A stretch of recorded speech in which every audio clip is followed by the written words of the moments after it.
I'll give it to you. Roberta and her husband are good Yes. friends of mine. Good evening. Good friends of mine. Good evening and welcome to the business meeting of October 24th, 2023. Please stand, and Ms. Batista's second grade class is going to lead us in the pledge.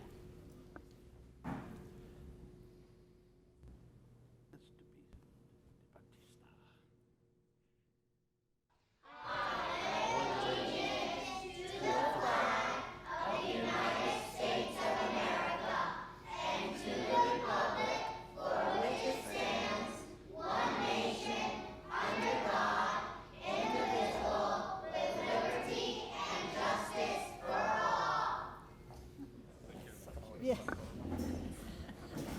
Nice job, Ms. Batista's class. Thank you very much. It's always nice to start with students. Okay, I'd like to open it up for public comment on any of the agenda items.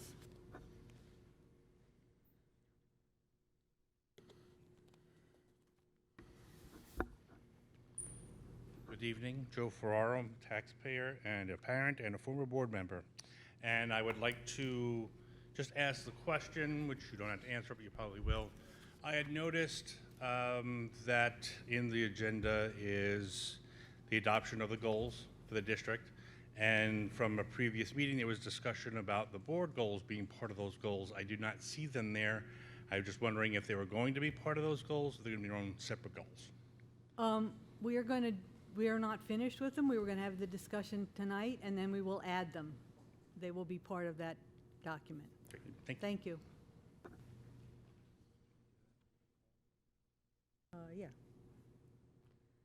Any other public comments? Okay, we're going to kind of step outside of our schedule for a minute. So go ahead, Dr. Luff. So I know I was going to speak a little bit about Frank Reale during my superintendent's comments, but I see that Stephen is here now. So maybe now would be an opportune time to invite him up and speak a little bit about the work that's been done and how we hope to recognize Frank. Welcome. Come on up. Sure. Thanks.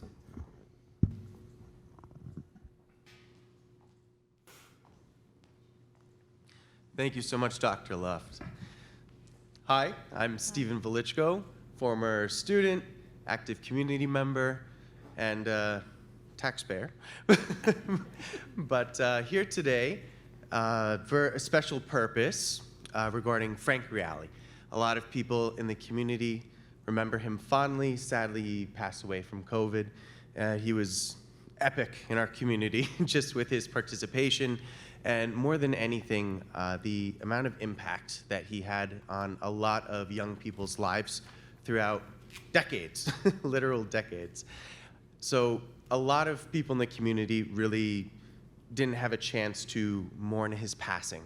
And because of this, we all kind of wanted to come together and give him I wouldn't say send-off, but a recognition is probably a better way to put it.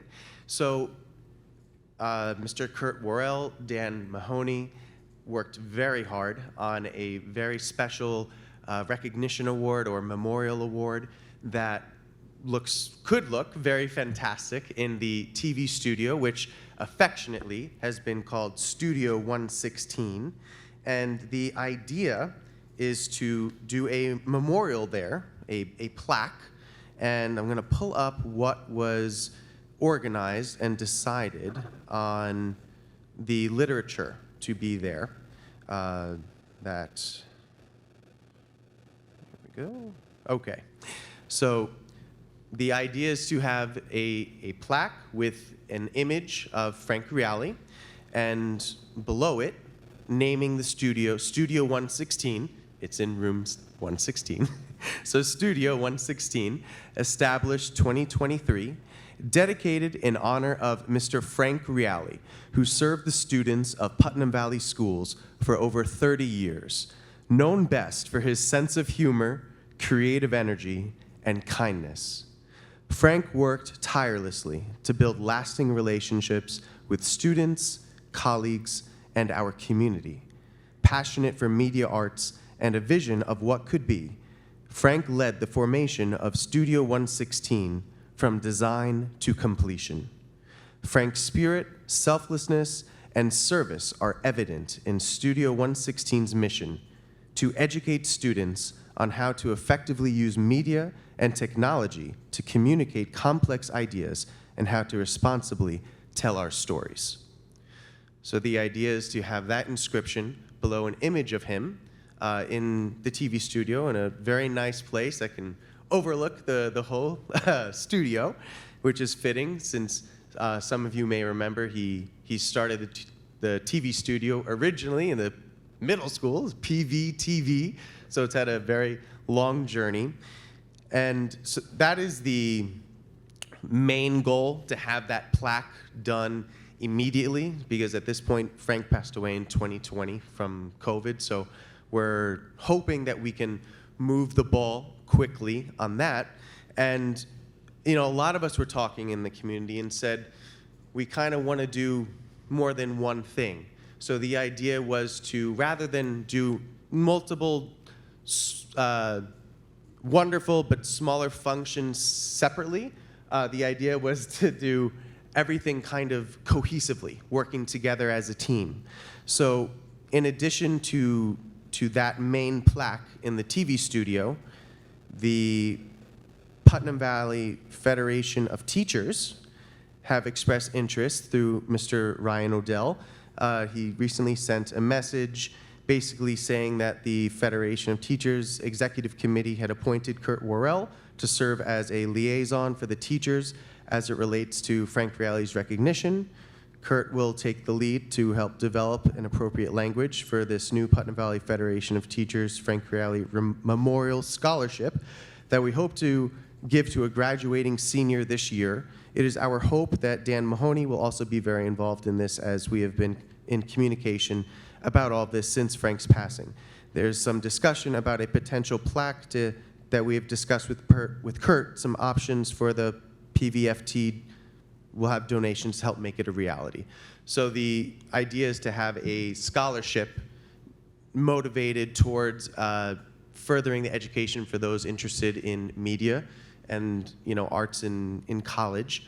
So to have that scholarship mentioned below his main memorial, so people will know that, well, basically where it comes from, where the influence from it is.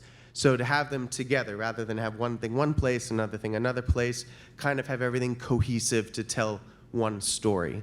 Maybe pun intended with the whole media theme here.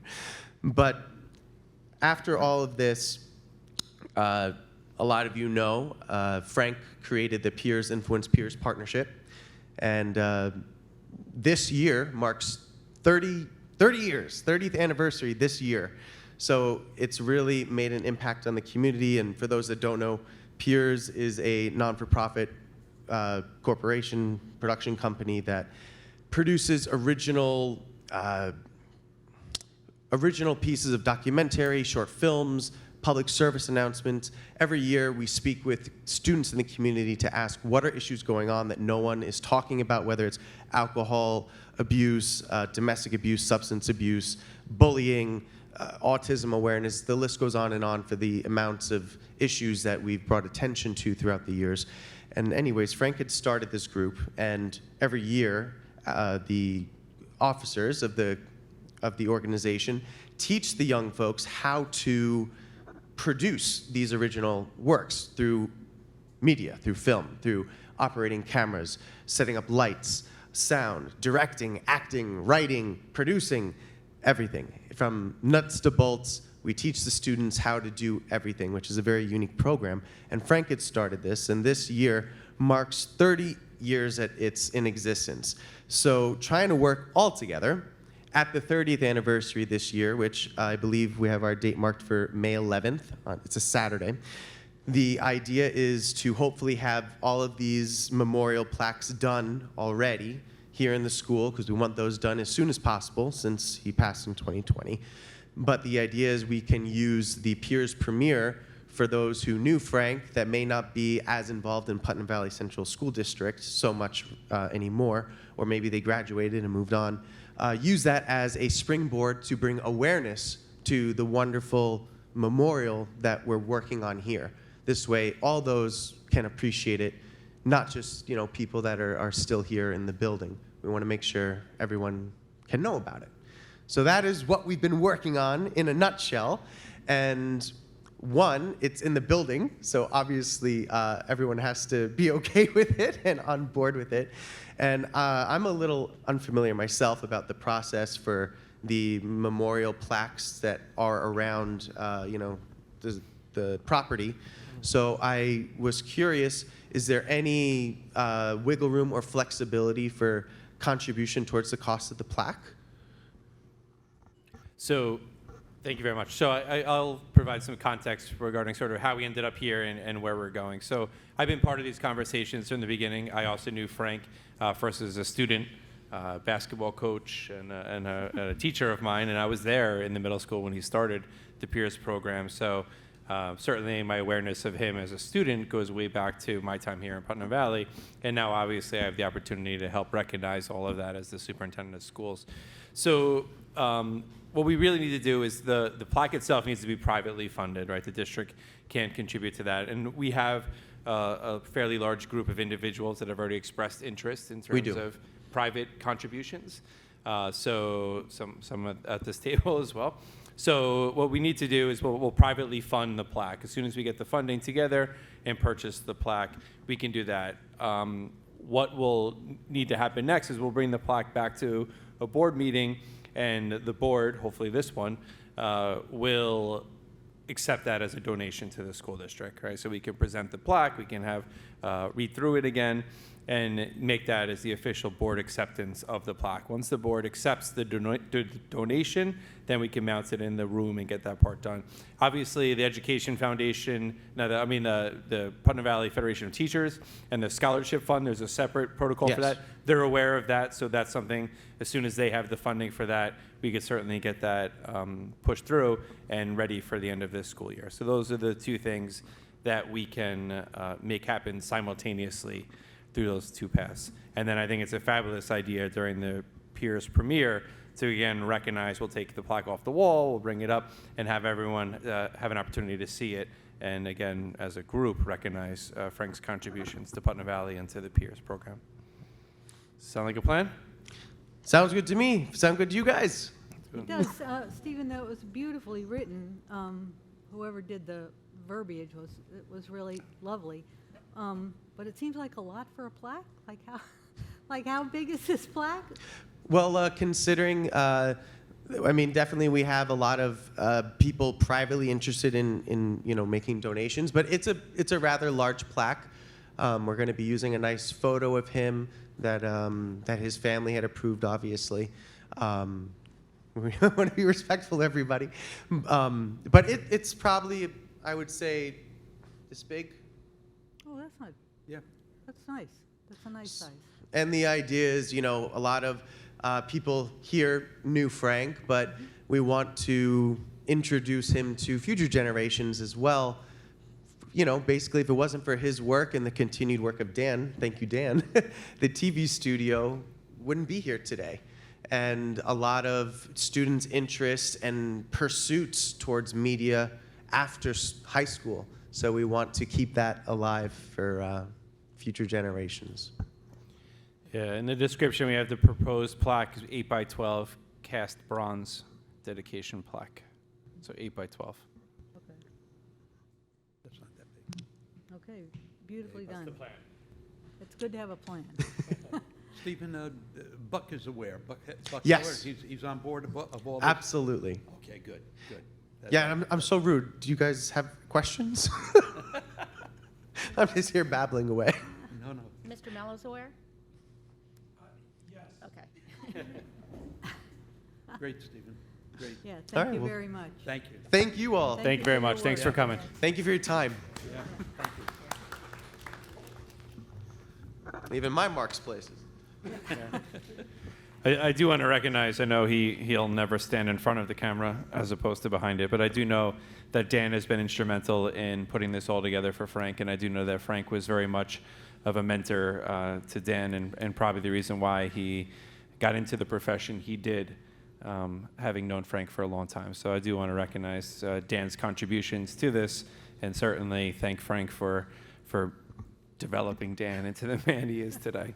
So, thank you.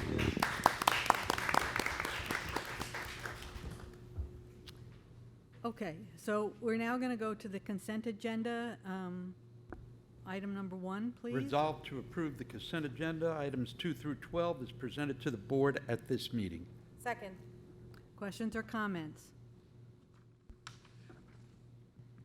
On tonight's consent agenda, the board is approving the minutes of the previous meeting, CSC, CPSC placements. We're approving an updated 23-24 substitute listing, unpaid and additional hours for staff members. We're approving an overnight trip request for the middle school's 8th grade annual trip to Washington, D.C. There's an approval for an unpaid leave of absence. There's an approval for an extension of a leave replacement teaching position. There's an accepting of a donation through a community member and the 917 Society of Pocket Constitution and U.S. citizenship booklets for middle school students in the 8th grade. We are approving a high school extracurricular advisor stipend for the high school science Olympiad. We're amending the 23-24 Board of Ed meeting dates to have March 7th become a meeting on Tuesday, March 5th. And there's an approval for an in-service course hours correction report, and that's it. Thank you. Any other questions or comments? All in favor? Aye. Opposed? Abstentions? The resolution passes. Okay, tonight we get the final opening of schools report. Well, it's not quite the final, but it'll be the last school report right now. So with us this evening is our high school principal, Mr. Matt Mello, and our high school assistant principal, Dr. Letitia Payne. And I know they have a few special guests with them as well that I'll let them invite up. Thank you both. Thank you. And it's always a privilege to be able to get up here and talk about all the great things that are happening at the beginning of the school year, especially in the high school. I want to thank Dr. Payne, for being here with me last summer. It was kind of like a bit of a shift as far as leadership at the high school. I think I was appointed sometime in August, and then Dr. Payne and I got like maybe a week to work together before the school year started. So it was really, really nice to be able to spend the summer working with Dr. Payne and really starting to craft, where we want to go, a vision, and what we want to do with the high school. So thank you, Dr. Payne, for dealing with me all summer. The other thing I want to do is thank the custodial staff and our office workers. They do an amazing job every single year getting this school ready for what we need to do and what our students need to do every school year. The building looks amazing, and when people come and visit our building, they all comment about it, and they are amazed that to find out it opened in 2000. It pretty much, having been here since 2001, pretty much looks a lot like it did in 2000, with the exception of some minor additions of like a wellness center and things like that. But really inside, the interior of the building is pristine, and the custodial staff does an amazing job every year of doing that. So thanks to the custodial staff and Dave Spittle for doing such a great job. And then I can't thank our office staff enough. I don't think we'd get a lot done if they weren't there pointing out all the things that we're missing in what we're supposed to be doing. So they really do keep us on track, focused, and all the T's crossed and I's dotted. So I want to thank them. And then the last one, we want to thank our tech department. It is an incredible tech department that has to get a whole district ready, and we are thankful that they are able to produce 500 laptops, get them re-imaged and ready to go every year, on top of all the other systems that need to be in place, like this new system that's here in the cafeteria. So thanks to all of them. So one of the things that we were talking about at the over the summer was, if you think about where we are now versus 5 years ago, we really were hit with like a hurricane worth of stuff that we had to deal with. So you talk about COVID being a major disruption to education and created major shifts in education. And another major one that we look at is, technology and the shifts that have been caused with technology. So we really looked at it as like, what happened to our house, right? What happened to our building because of all those things? And Dr. Payne and I really started to look at, okay, how do we rebuild? And you can see up there, rebuild a graduate profile. That really is kind of like our overriding theme, and we'll talk a lot more as we go through this presentation. But really the thought was, we need to start to rebuild, right? There's a good foundation here, but we need to look at what we're doing, how we're doing it, and how we can better meet the needs of the students in the future, because they're vastly different than they were 5 years ago. Real quick, a couple of staff changes here at the high school. Brad Grogan and Andrew Solustri returned from the middle school to the high school. We really like that. Karen Cruzy is an E&L leave replacement, so they aren't unfamiliar faces, but it's great to see all of them back at the high school. And then new staff, we have Kat Westervelt in science research, Christina Pizarro in special education, Alyssa Cohen as a new psychologist, and Kim McNeil, she was here before and in a role as in the attendance kiosk, and now she's here in the main office working with me, and she does that with a lot of patience and humor, so I appreciate that. Our Big Buddy program, I'm going to invite up Miss Penta to say just a couple words about the Big Buddy program, and then we have a couple students that can talk about that as well.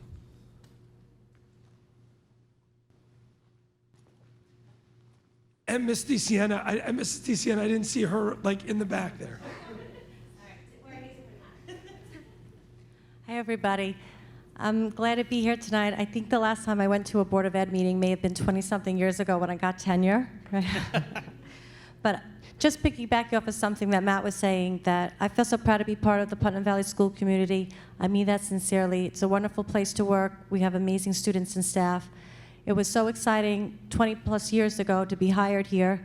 When I came to the building and I came inside, I saw how beautiful this building was compared to other schools. It was so amazing, and it does look still, all these years later, it's kept wonderfully. So we're very lucky here. And another thing that I wanted to say was, I remember all those years ago, I was the first English 11 teacher, the first English 12 teacher. It was so exciting to be part of this community because we were building the program. The high school was brand new. We were the first teachers, and we were given whatever we needed to make the class successful for our students. And I see that 20-something years later with the Big Buddy program. I'm so proud of this program. I'm so excited to be a part of it. It's a wonderful program that has been growing since the beginning. It's only been 4 years, I believe, since we started the program. And I love working here because we have that opportunity to make the program and expand it and grow it, and we've always been given that opportunity. I don't think other school districts, allow or give what we have here, so I'm very grateful, so thank you. All right, so Carrie's going to talk first a little bit about what the program is, and then I'll just share what we do here with the program. So the Big Buddy program, as Ms. Penta mentioned, it started in 2019. So in 2019, the vision was that we wanted to have a program where all of our incoming ninth graders were paired with a senior buddy. And although not all the seniors had to participate in the mentoring program, every single freshman that was entering the building had somebody that they knew. They had already had them reach out to them. They had a name, a face, someone who they felt like they could ask for advice, who was one of their peers, not just somebody who was somebody who worked within the building. So when we started in 2019, it was about 30 kids who had decided that they were going to volunteer and be mentors. They each had, 5, I think, little buddies that they would have pizza with, they'd have cookies with, they'd meet with on a monthly basis. And we went through that first year, and we found ways to make it a better program. We found ways where we had to change things that we had wanted to do. And then March of 2020 hit, and everybody went home. Ms. Penta and I reached out to one another, and the first thing we wanted to do was figure out how we can help the community, not just our students, but the community at large, and we did so through the Big Buddy program. We made sure that every single one of our Big Buddies was in contact with us, that they were okay. We made sure that they were in contact with their little buddies. We kept a community that at that moment was broken, we kept it together. And that's something that really has grown this program. That's the heart of this program, is that it is, we have 3 amazing Big Buddies who are sitting right there with us. It is a peer-led program. We are there, we advise, we do a lot of things behind the scenes, but our students are the ones who run it. And they make sure that this community is kept together regardless of if you're in the middle school coming to the high school or if you are now going off into the larger world. So one of the things about the Big Buddy program that we've really seen grow, and Ms. Penta is going to talk about the different events that we do, but we've kept the community here within Putnam Valley, and we are so proud as to what we've accomplished there. The other thing that is really cool about the Big Buddy program that's slightly unique from all of the other programs that we have, Putnam Valley is a very, very involved community. And you guys know that. We know that with our 3 students who are here. They're juggling 100 different activities on a daily basis, as are all of us who are here, and I'm wearing multiple hats because I'm juggling as well. We're an involved community. But there's only one program that every student in the high school has been a part of, and that's the Big Buddy program. Every student has either been a little buddy, and they could have been a little buddy because they came from 8th to 9th grade. Maybe they've been a little buddy because they transferred into the district, or maybe they were a little buddy and now they are a big buddy like the 3 that we have sitting here. Every student has been a part of this program. This is an integral part of the Putnam Valley community, and we are so proud to see what it has become in just 4 mere years. So we've done a lot, and we're going to continue to do a lot, and it's the kids in front of us who are really the heart of this program. And then just some events that we like to do. The first day of school, we have our big buddies work with our little buddies. They have their breakfast. They tour the building with them. They show them their schedule, their classrooms. They help introduce them to the teachers. It was so lovely. They played the escape room with them as well. And we got emails from little buddies saying, thank you so much. It was so comfortable to have someone with me during the morning for my first day of freshman year. And then about a week later, we had big buddies go into the Achievement Center during the 15-minute lunch period and reach out to little buddies with freshman advice, what I wish I had known when I was a freshman, to share with the 9th graders.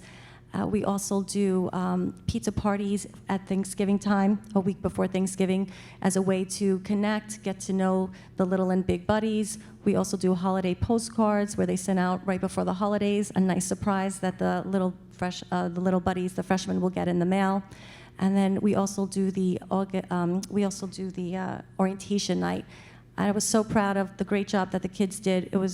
They came at night this past year, and the parents were so impressed. I know our Board of Ed members were also impressed as well with how well they did. So we're so proud of our big buddies and also with the little buddies and this program as it continues to grow. So thank you for your support, Mr. Mello. Thank you so much, Dr. Payne, and allowing us to continue to bring our students together. Thank you. Excellent. And just out of curiosity, we have 3 students here that are part of the Big Buddy program. Would you like to give us an idea of what the perspective of a senior in that program is like? Yeah, it's definitely very interesting, especially remembering my Big Buddy experience when the school was still kind of shut down because of COVID. It was definitely not the same that we have now. I think I heard from my Big Buddy maybe once or twice in the entire school year, but now I know people are much more active in the program, reaching out to their little buddies, ensuring that they're getting involved with clubs and sports, and getting really to know the little buddies themselves and knowing what they do so that we're able to better help them in a path for them, basically. Sorry, I need to move this. Yes, so definitely I agree with Charlie there. With the Big Buddy program, as a senior, I reach out to my little buddies and they do not respond to my emails.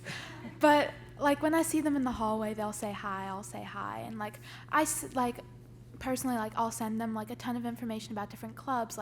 I know that with Big Buddy, some of the little buddies respond and some of them take suggestions and join clubs. And I think that's really interesting. Yeah, sorry. Of course, since it's a new program, there's always ongoing change and growth. But yeah, we're advised to stay in contact with our little buddies every month. I got one of my little buddies to join a club that I run. And yeah, it's really good to have a familiar face for them. On the first day of school, we were with them and showing them around, and it can be very overwhelming for them. It's a new environment, and it is really normal for them to not answer the emails. Thank you so much. I appreciate that. Oh yeah, sorry. Just one last thing. I was gonna say also that I remember being a freshman, wanting to come into the high school and do all the things that I heard about, like all the clubs that were available at the high school, but not knowing what they were, just because we don't really. There's not many great ways to find out that information, but having a big buddy and somebody to like tell you, oh, there's a club here, there's a club here, this is when they meet, this is who the advisor is, this is what we do. It really acts as just a better way to get involved in overall. Sorry, one more thing. I definitely agree with Charlie there, because with the Big Buddy program, like, it's evolved to the point now that, like, we get the club sheet, like, we know what academic study our little buddies are in, and so, like, it helps us contact them and, like, stay in touch and to give them all the information we can possibly give them, like, information that, like, I know I didn't know everything about clubs, like, before it, but, like, I email my little buddies and, like, I'll inform them of, like, clubs I'm in and stuff, and then I'll send them the sheets and, like, all of the information for, like, other clubs. Like, I think that's definitely a nice way, like, it's evolved from, like, when we were freshmen. Well, and sitting here, I think the difference between a freshman and a senior is, 4 years. 4 years in my life is like, a snap. It's a world of difference. But it's a world of difference for them. So just, even if they don't respond, but just that they know that you're there if they needed to, is sometimes all the comfort that they really need. Exactly. For that sense of security. So I appreciate the work that you guys do and all of the other Big Buddies and other people who may not be in the Big Buddy program, but who reach out to students and try to make them feel, part of the community. So we really do appreciate all that work. So And thank you. Lisa, both of you, Yeah. I applaud your work Yeah. on this project. Really, it's outstanding. Thank you.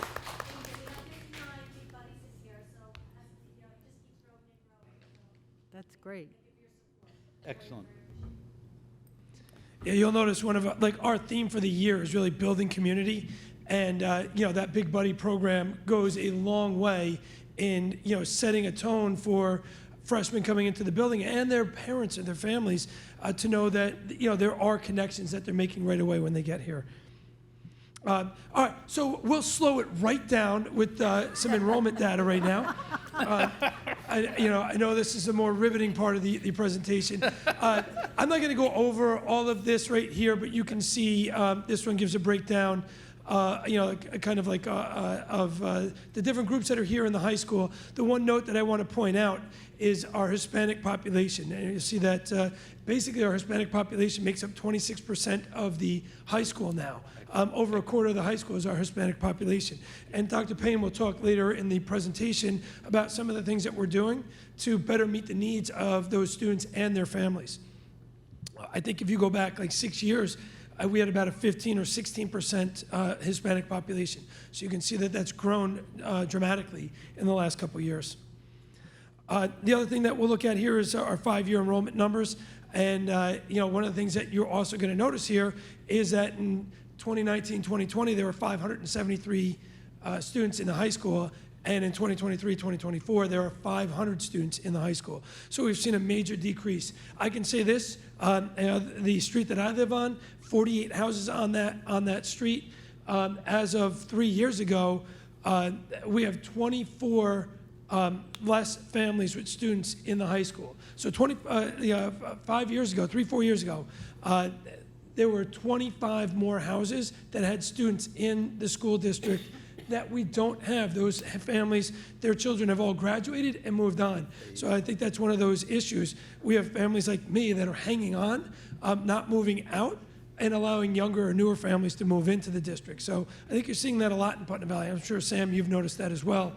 The 3% interest, mortgage rate as compared to an 8% now, nobody's going to sell their house. And you're absolutely right, Matt, where I live and where you used to live, the same neighborhood, 5 years ago, almost all those houses had school-age kids.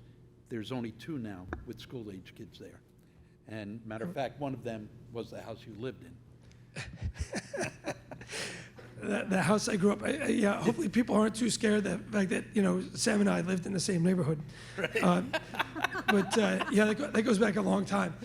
Yeah, so if you are a Putnam Valley resident, taxpayer, and your children have graduated, think about helping us out here and selling your house, so some newer families can move in.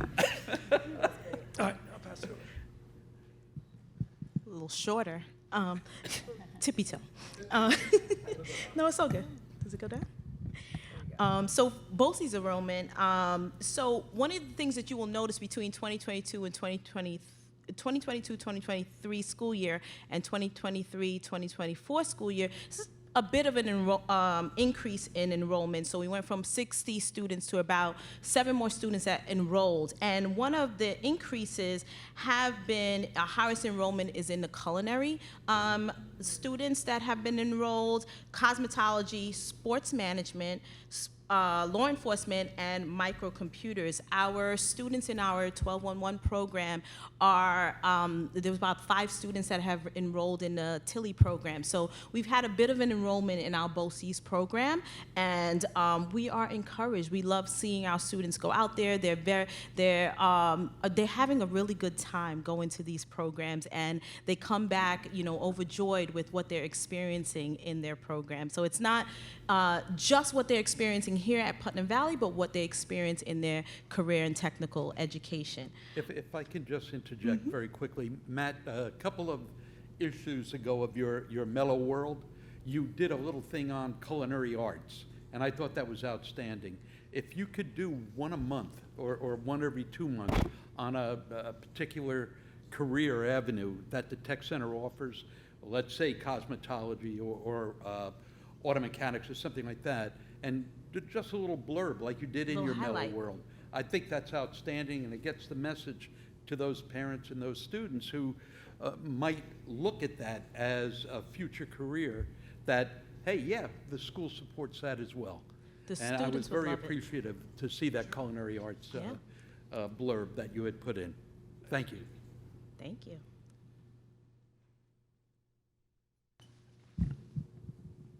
All right. Well, one of the other things that we like to highlight is our IB program. You can see here, again, we're looking at like a 4-year growth of IB, a shift in AP. One of the things that there's a term we like to use with what we're doing with our academic programs, and it's agile development. Okay, so the thought is like we're never going to be done, right? We're going to continue to work and try and meet the needs of all these different students that are coming in. And the other thing that I want to point out, and I think this is really important, because I think IB gets this rap that it's like this diploma program, and it's these really highly driven students that are involved in the program, and that's all it is. We are an IB for all school. And so when we talk about this, we're really trying to meet the needs of all of our students in every area or facet that they want to do with a program that we believe firmly in. I'll give you this. Vin DiGregorio, our IB coordinator, sends out I guess a survey to get some feedback from the graduates and what they thought of the program. And like it's an array of responses that we get here. This response is from a special education student who took one IBSL course. It helped me prepare for the terminology the professors use during lectures and in the work they assign. It helped me make the terminology easier to understand. So that's somebody that took one IB class, and they're talking about how that helped them in college. We jump to, this is a diploma candidate, 6 IB courses, plus theory of knowledge, extended essay, and creativity, activity, and service. They actually go into college as a sophomore.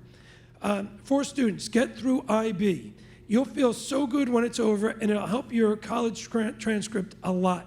I am going to a college that is the perfect fit for me, and I absolutely love it, and IB credits transferred here.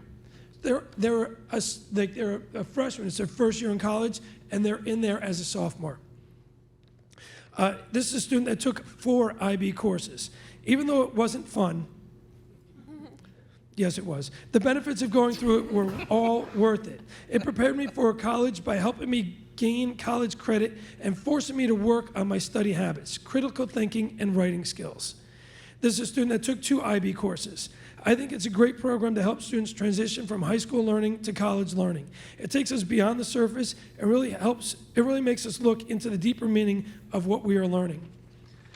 And finally, this is a student that took 3 IB SL courses, standard level courses.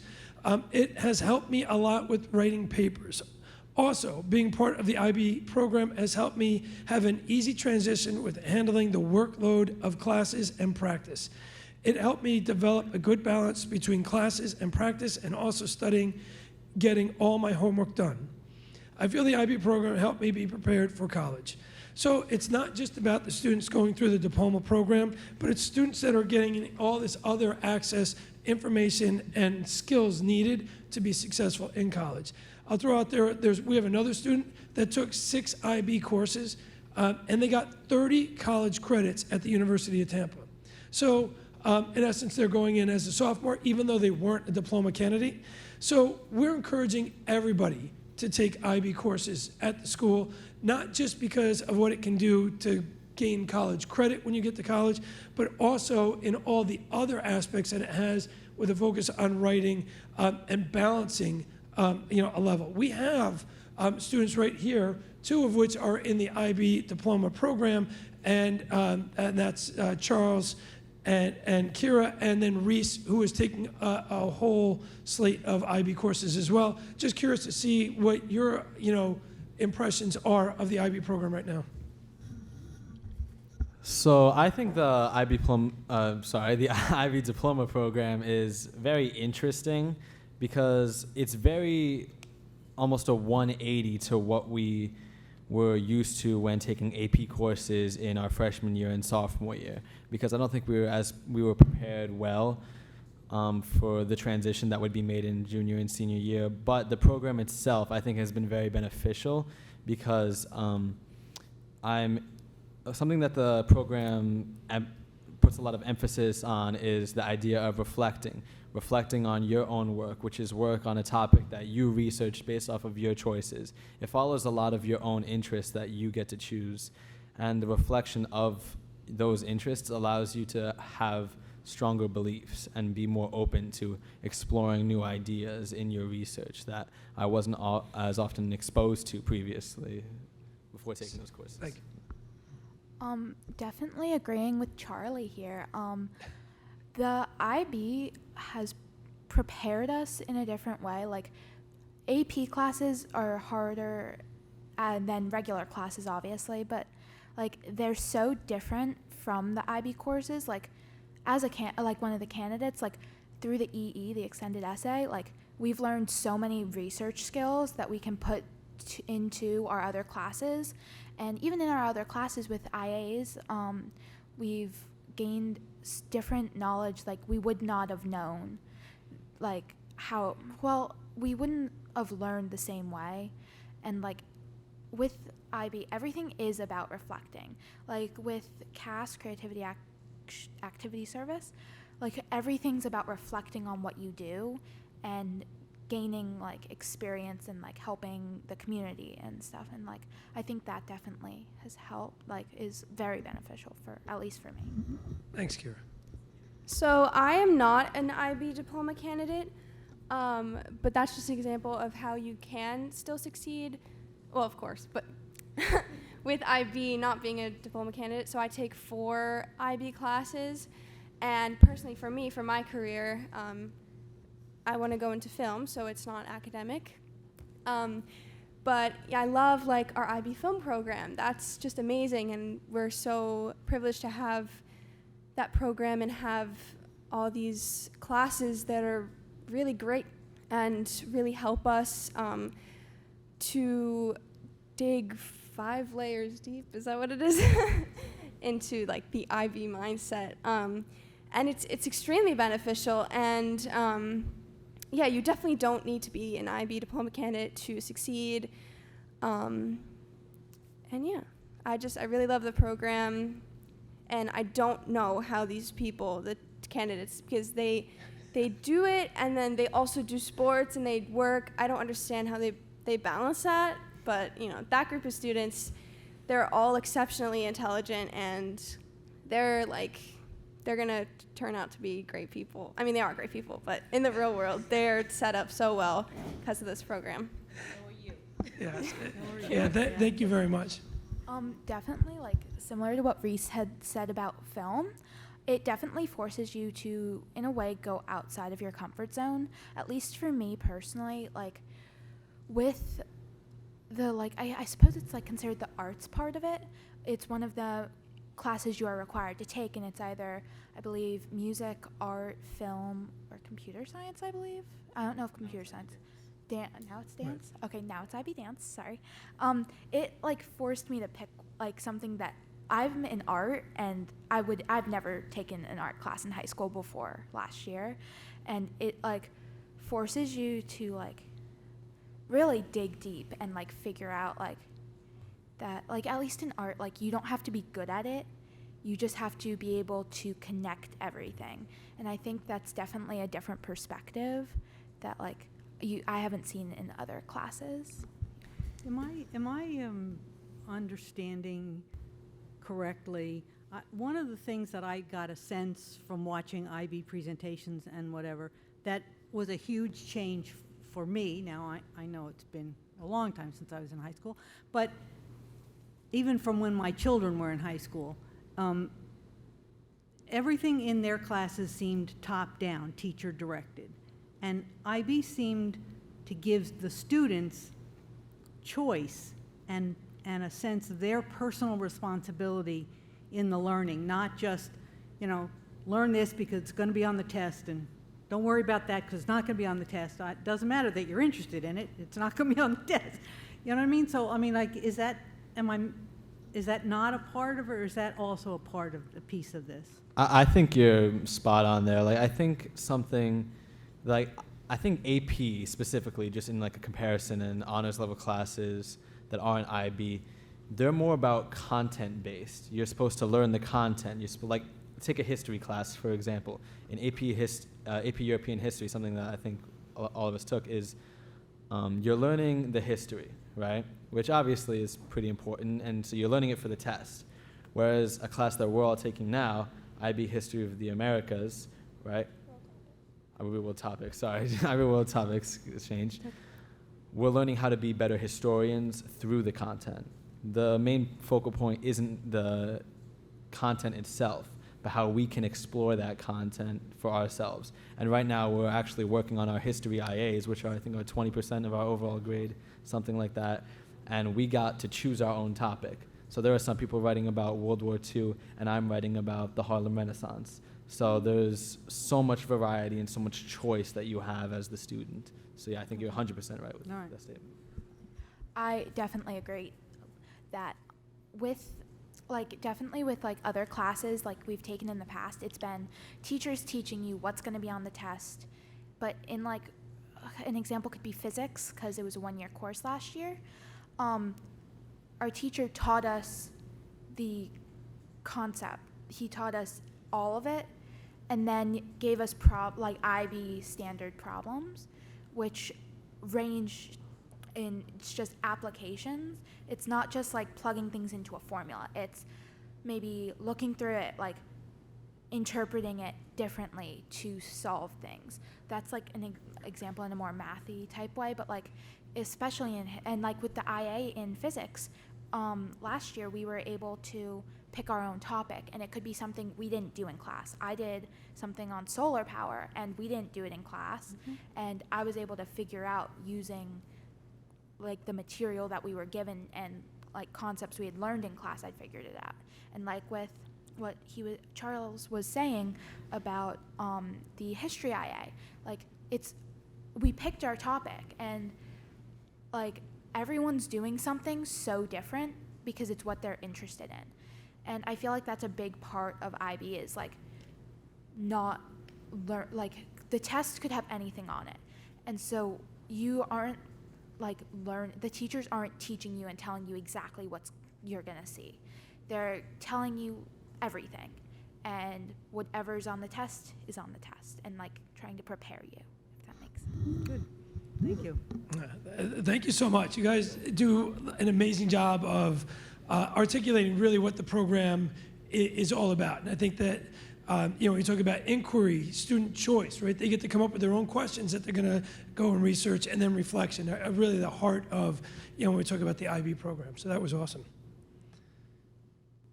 All right, one of the things that we look at, especially coming out of the pandemic, is absenteeism.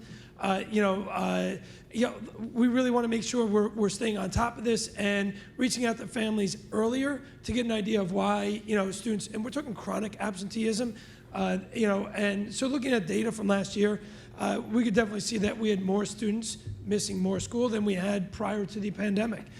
So trying to get an understanding of that, working with our student support suite to make sure that we're addressing the root causes of why students aren't in school, and then coming up with these solutions to make sure that we can encourage them to be here so that that isn't a problem moving forward. So we're really trying to do a better job of identifying all of that earlier, largely because of what we've seen coming out of the pandemic.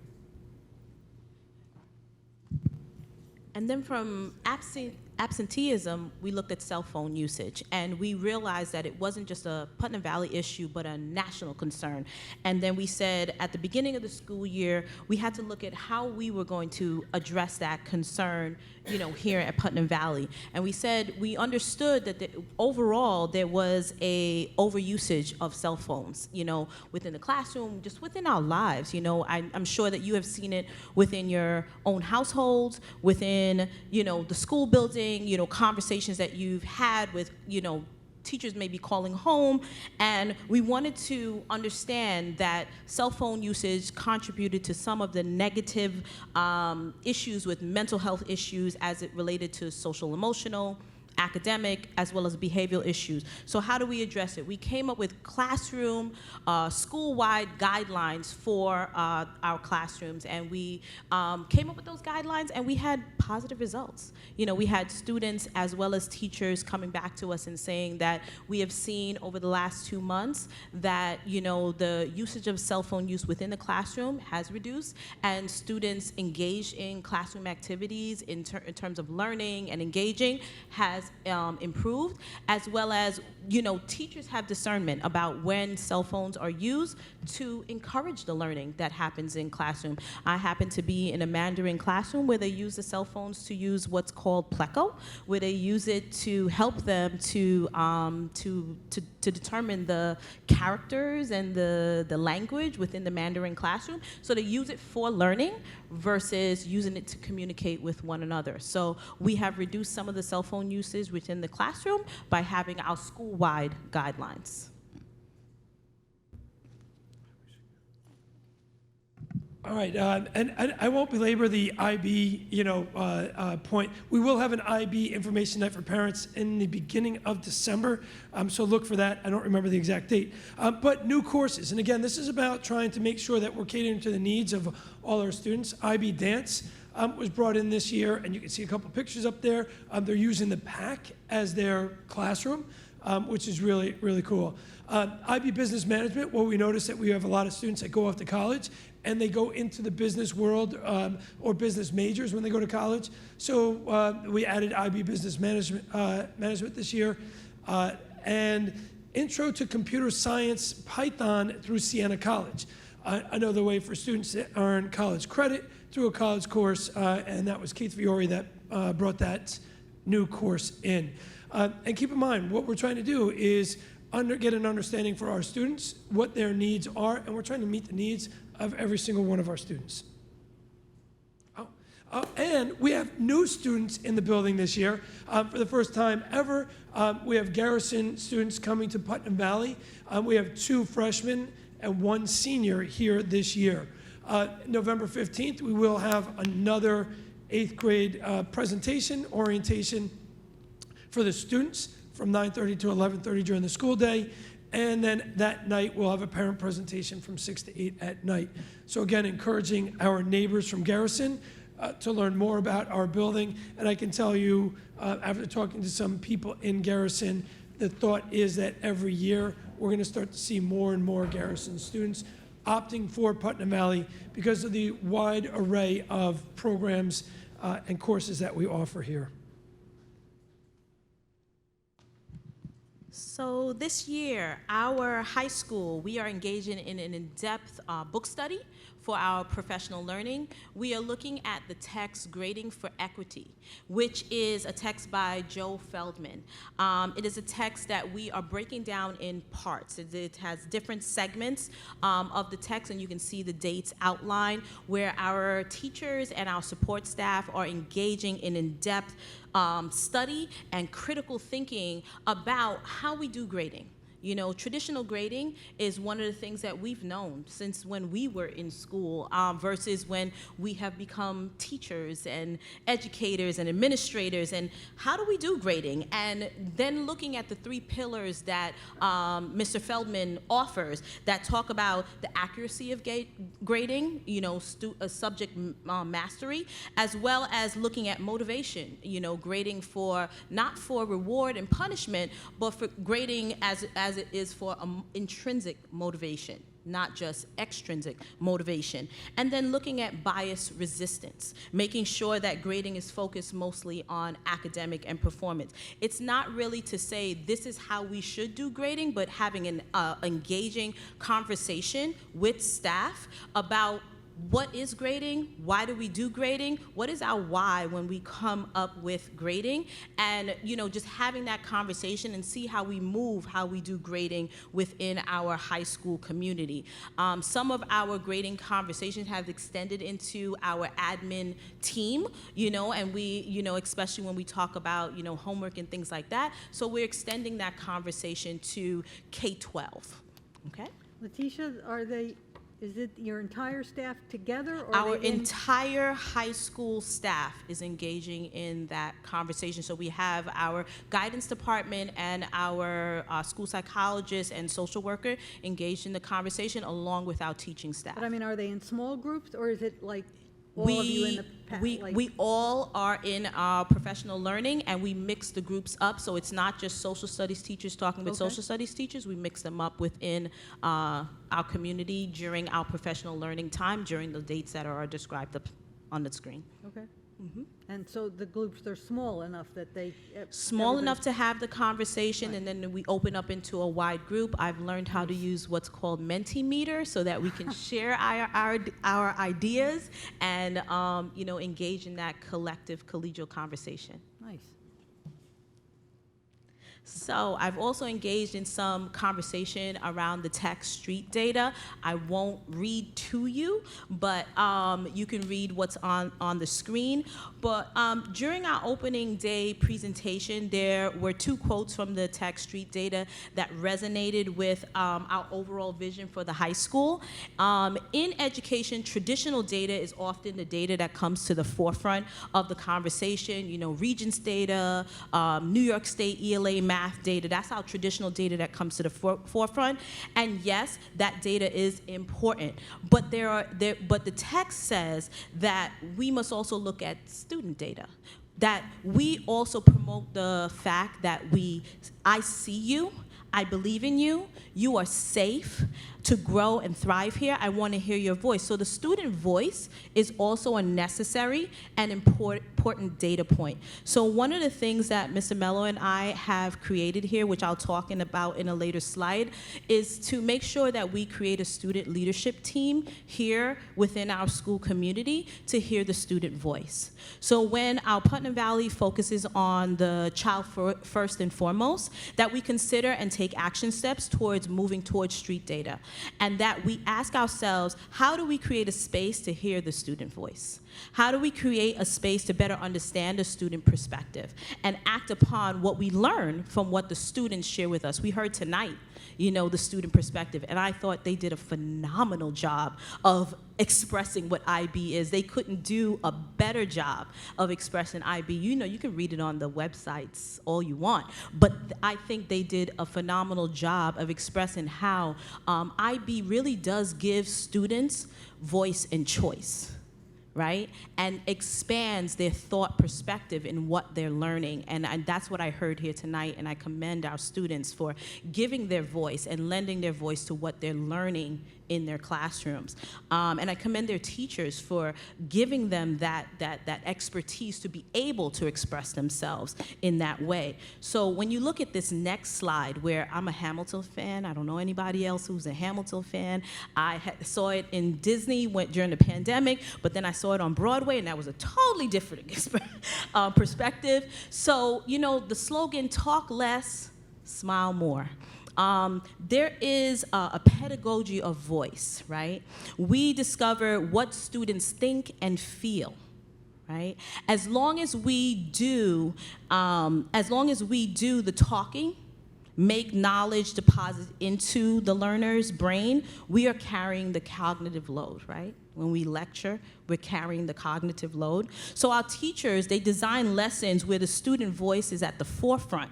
We create space for the qualitative data, where students are actually sharing their voice, right? That needs to be heard in the classroom and throughout our building. We adults, we talk less, and then we smile more, we listen, we're engaging with our students. And with that, we then demonstrate that our students are seen and that our students are heard. And that through that, then we can act upon what our students are saying to us, right? And so with that, you know, we're then able to create the school that our students need. And I feel like because we actually had time this summer, we actually are able to build the school for the future that our students actually, you know, want to see for their future. And so when we look to back to school night that we had on October 5th, you know, we welcomed our families. You know, we have a diverse family that has been created in our school district, and Mr. Mello talked about our enrollment data and how, you know, our Hispanic families have grown in our school district, and how do we ensure that we're meeting all the needs of our families. And we took a survey of our school, and we said, okay, what are the home languages that we have, and who needs a Spanish version of what we are sharing with our families? And yes, there are districts, and in our district we have provided Spanish translation, but what if we provided a space that honored and provided a space where they could see a full Spanish version of what we offered, and then they could ask in their home language, you know, the questions that they needed to ask, and they had that opportunity this back to school night. And parents said, you know, thank you for offering this, and that they never saw this before, and that we were able to offer this to family, and we hope to expand it as years to come, you know, as families come into our community. And then they were also able to ask pertinent questions and build rapport with the staff that they would be able to connect with throughout the school year. In addition to our Big Buddy program, one of the things that we notice is that as students transition into our school year, we have a lot of students that they grow up in our school community. They grow up from the time they're in kindergarten all the way up to their senior year in Putnam Valley, but there are also students that transition in and out of our school community. So how do we bridge those connections within our school community? Well, one of the ways is we said we need to build a connections club. So our school social worker, she's a bilingual school social worker. She is helping to support the new connections club that we're having. They're gonna have a breakfast this Thursday. And this Thursday, they're going to greet all of our new students to our district, be they newcomers to this community, be newcomers to our district, be newcomers to this country. They're all invited to this breakfast, and they'll be able, students will also have opportunities to be lost my train of thought in here. They'll grow in the district. They will have opportunities to, they will have their annual breakfast, and there will be representatives from our clubs. And so if they want to join other clubs, the representatives from those clubs will come to the clubs, to this club, and they'll be introduced to all the other clubs. And so they'll build connections through those clubs, and they'll decide if they want to join those other clubs. And then they will meet monthly, and then they will also have monthly check-ins throughout the school year.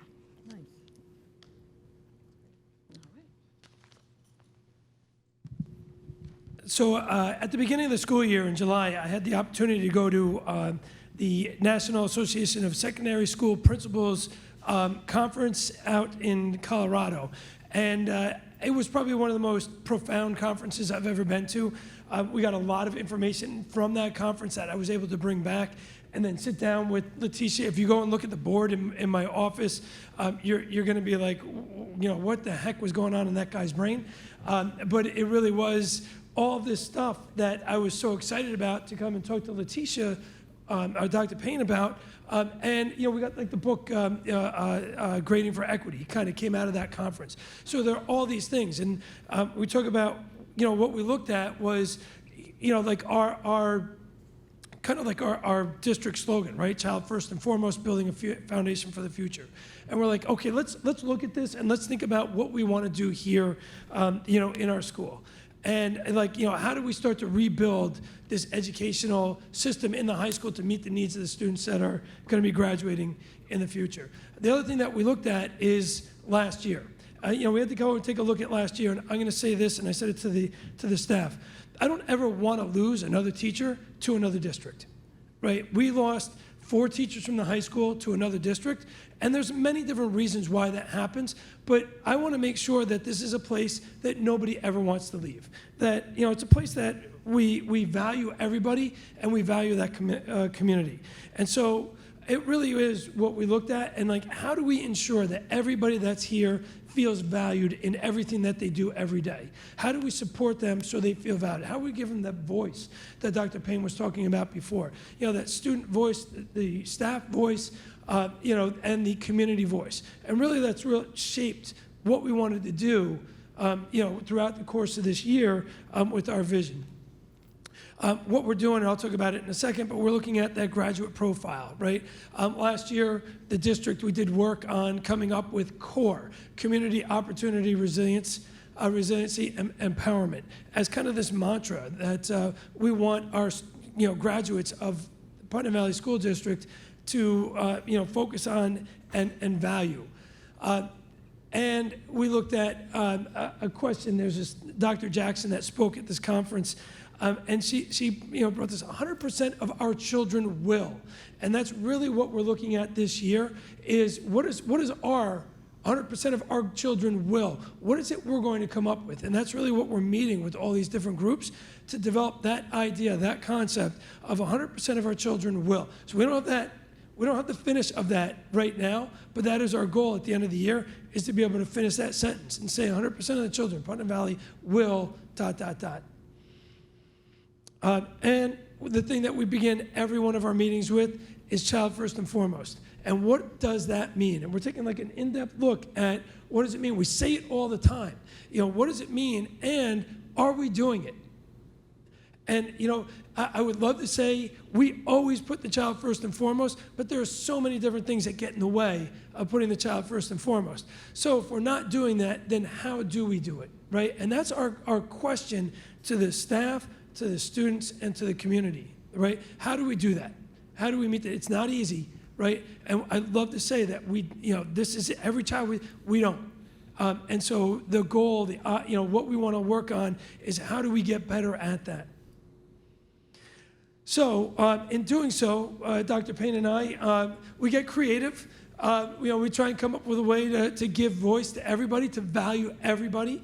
And so we have our staff leaders, our Tigers Habitat, which really culminates with these Monday, I'm a child of the 80s. There's a movie called Vision Quest.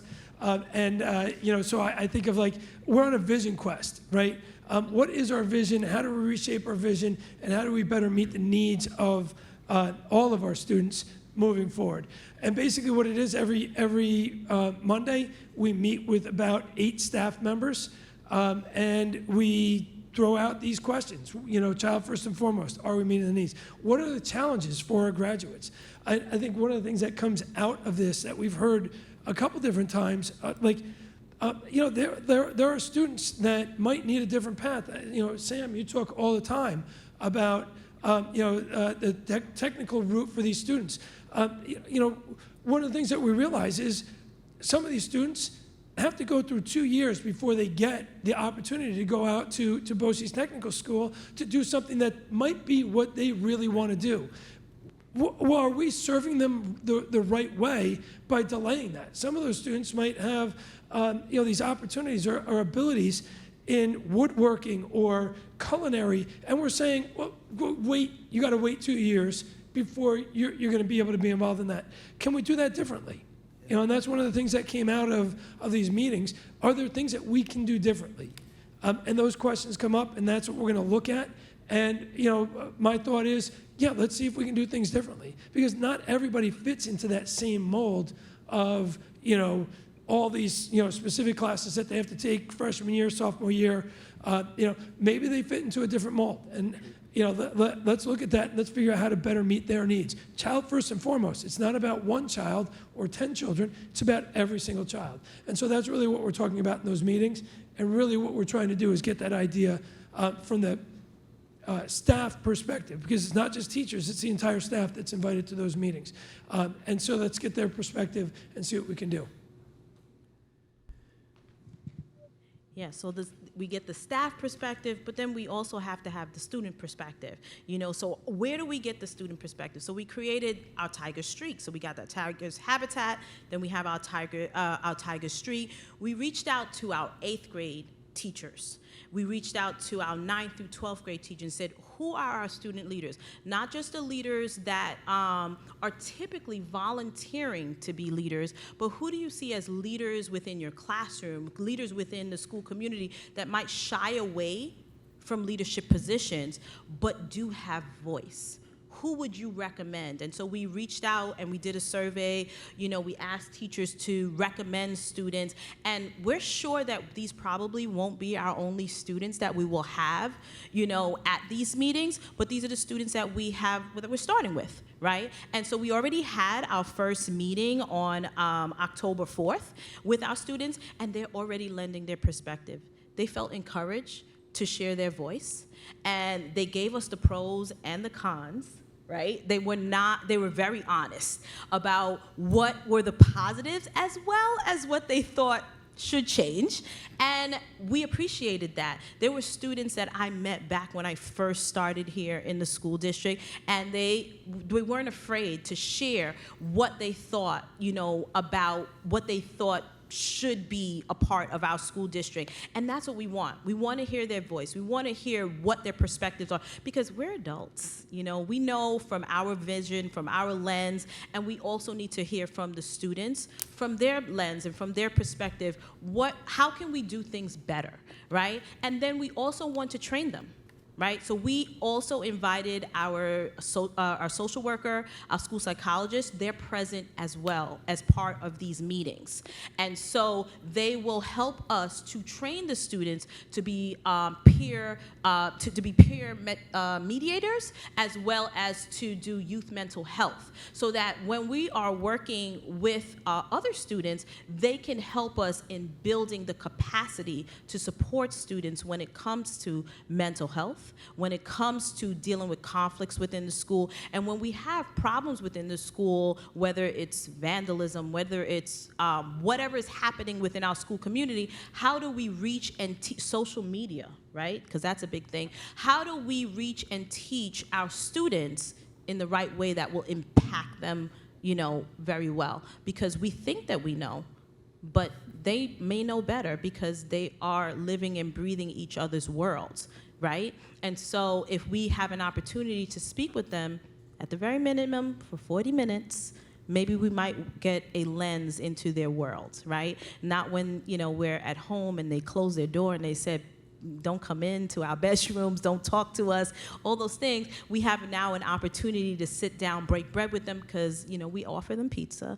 Not that it was very good that day. It's just all right. But, we have an opportunity to share with them, and they were honest with us about their perspective. So we'll meet with them monthly. Our next meeting is next week, Wednesday, and we'll speak with them, and they'll be able to share their perspective with us. And then we have our parents, our Tigers keepers.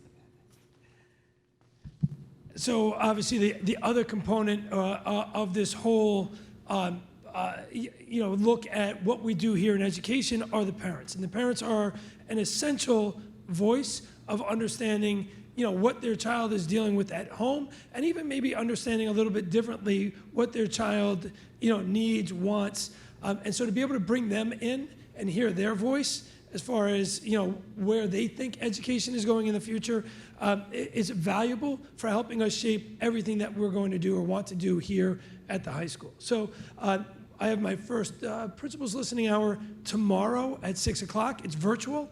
Some of the feedback that I heard was it's a lot easier for parents to kind of chime in virtually. One of the positives that comes out of the pandemic are things like Google Meet and Zoom. So giving them the opportunity to join us there and get their feedback as to a bunch of the things that we've been talking about with the staff and the students. We're looking forward to that.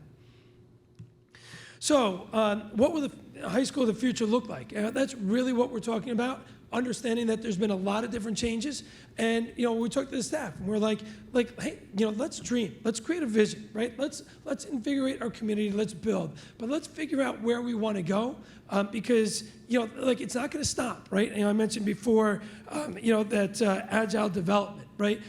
It's fluid, it keeps moving, right? But let's take a look at where we're going in the future, and let's come up with a vision of how we can do high school differently to better meet the needs of every single child that we have that's going to come through our high school. So that's what we are challenging our staff, our students, and our parents with, and I'm really, really interested to see what we're going to come up with and what this school might look like in 5 years. So thank you. Any reflections, questions? We're here. Your presentation was outstanding. You hit on so many things that my mind is just zipping forward. There's one thing that struck home with me, and that's the fact that I know Albany is looking at our assessments and thinking, should we continue with Regents, should we not, and various other testing mechanisms. I've always believed that the student portfolio, which I think the IB courses really present a perfect forum for that, should be how we judge our kids. The things you were saying, ring so true to me, that every child has got to be given the opportunity to be who they are. Not what we want them to be, but who they are. Whether it's Tech Center, whether it's IB diploma bound with a Harvard education, it doesn't matter. Each one needs to be handled separately. And that's been the bane of public education because it's difficult to do. But Matt and Letitia, boy, you got your focus and you have your hand on the pulse, and I applaud both of you. I think you've done wonders for this school, and please continue on the path. I mean it. Yeah, I'm so impressed. I swear to God, I am so impressed. Thank you. I have to echo Sam's comments.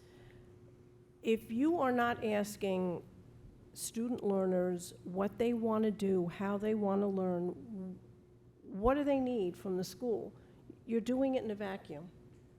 For years, teachers were still taught the same way that they learned. It's top-down management, and that epic failure. Thank you so much for listening to the voices of children, because those folks are our future.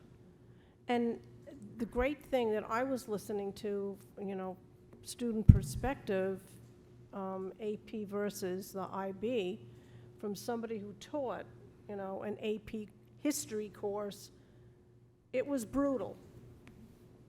It was brutal.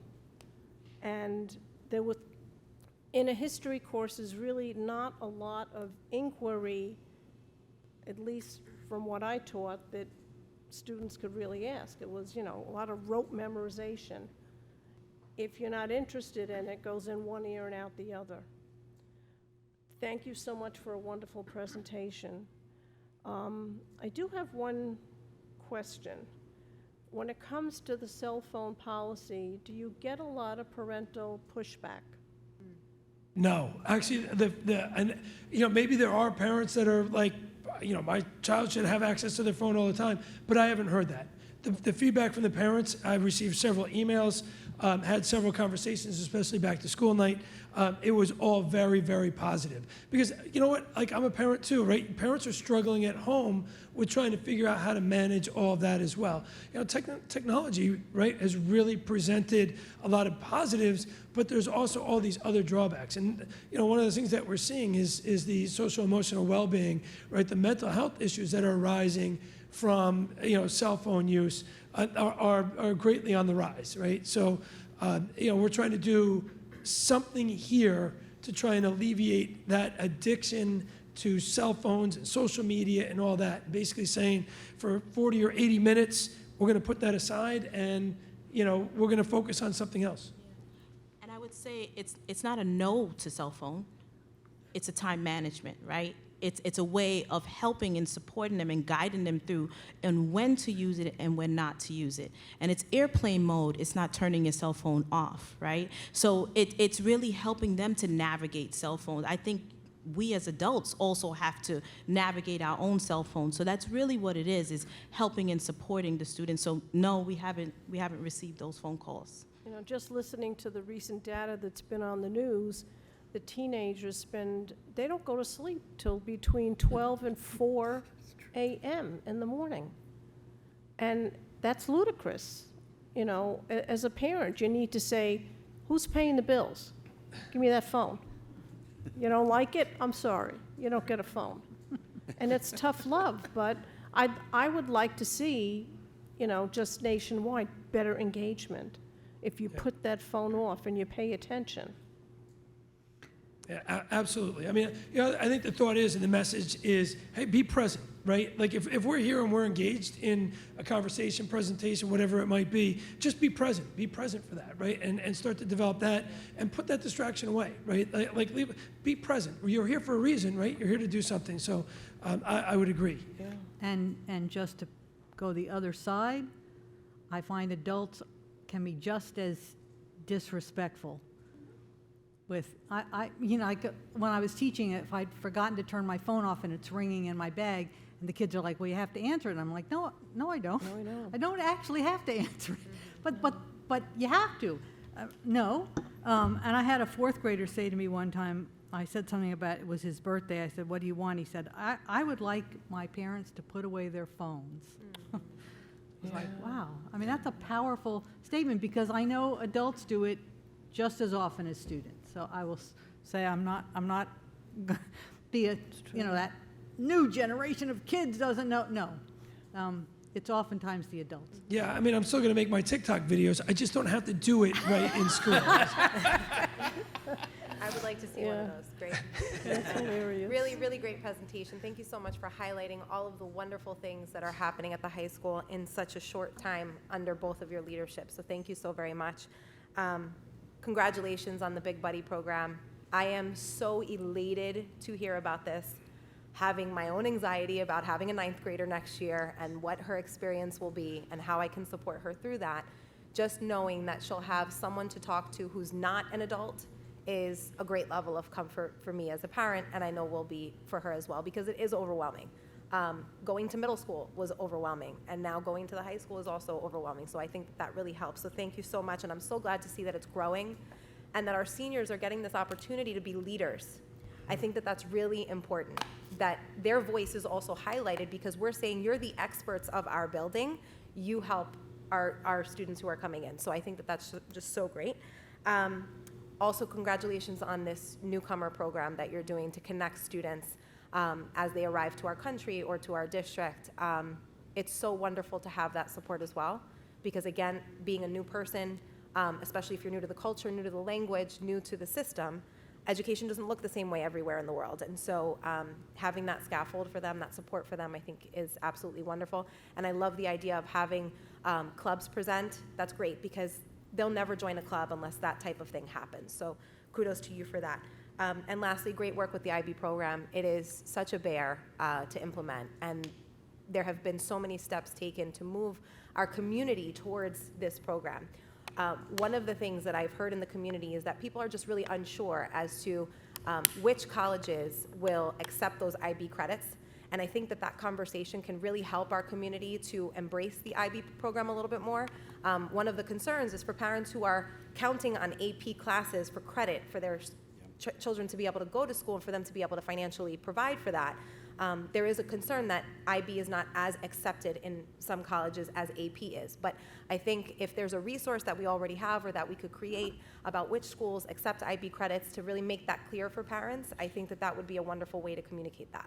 We actually, on our website, the high school website, there's an IB logo on there. And if you click on it, I think it was Adele Foster a couple of years ago created that whole spreadsheet on every college and what they accept as far as the IB program goes. Wonderful. On top of that, Mr. DiGregorio, the IB coordinator, is sending out to the Google Classroom every week all these different schools and what they accept as far as IB credits go.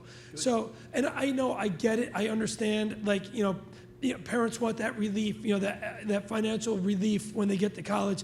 I mean, how about our country just does a better job of supporting students so they can go to college without that financial burden to begin with? Agreed. But anyway, I digress. The other thing that I want to stress is the IB program or IB courses are preparing students better than anything I have seen in education in my 24 years in education. So, those students are going to go to college and they're going to be more successful in college because they were in the IB program.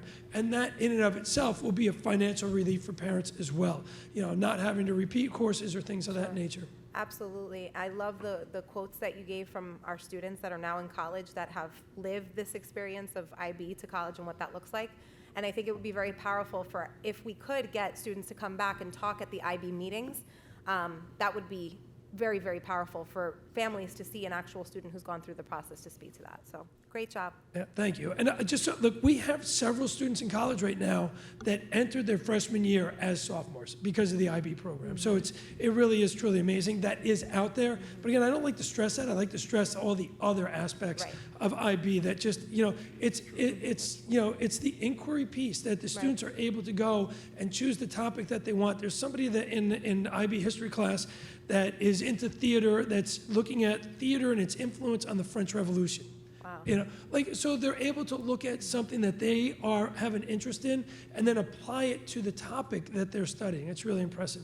I know Kira's got 6 internal assessments, those are the IAs, that she has to do this year on top of an extended essay, which again is a choice, right? You get to choose your extended essay topic, so you get to, investigate and then reflect on what you learned. It's authentic, it's real, and you're choosing your topic, you're doing the investigation. I know AI is a big deal these days, and but here you're coming up with the question, you're doing the research, and it's an open-ended question, so you're coming up with your support of what you believe, not going to look at ChatGPT to tell you what it is. You're doing that all on your own, so we're really impressed. Thank you so much. So next, after you guys finish, we're going to talk about the 4,000 series of policies, which is curriculum and Can't wait. instruction. Oh, I know. And it's like, seriously? You printed it. Seriously? No, we're not going through that whole thing. But I will say that the very opening section, section 4,000, which where we adopt the following learning standards for all students in the district. And it's like as I'm reading them, it's like, it's so powerful. If we could only do that for every child, every day, at every level, because they're amazing. It's exactly what we want for our children, for our students. And I'll be curious to see, I don't know if anybody actually ever reads it, but is what we're doing in school matching what we say we think is important? Absolutely, right. We'll That's a question we should be asking every single day, right? Right. And Thank you very much. My turn. Okay. Sorry. You know me, I always have to say something.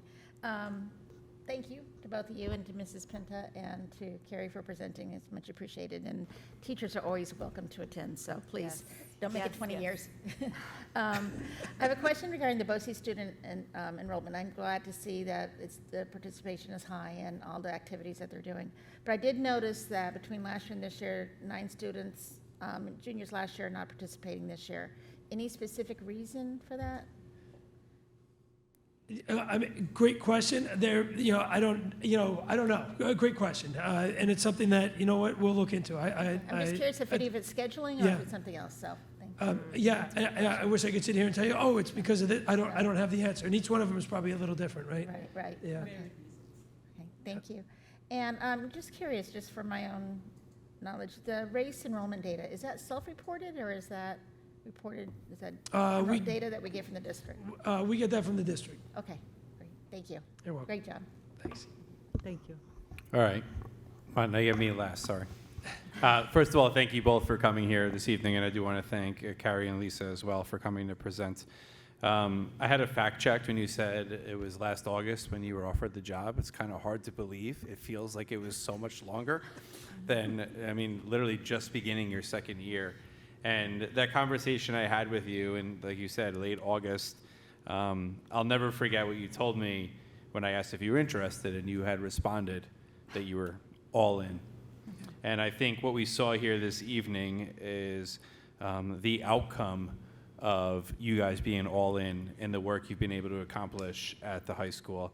I very much appreciate the energy and passion you bring to your job each and every day, and I think that was certainly on display here this evening.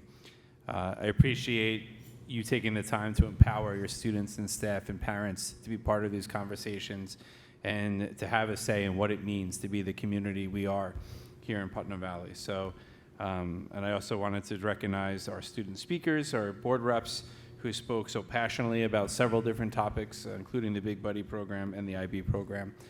So I'm very appreciative of both of you, your staff, our students, and our community. So thank you both very much. Thank you. Thank you for the opportunity to be able to present this. Thank you. Thank you. Have a great night.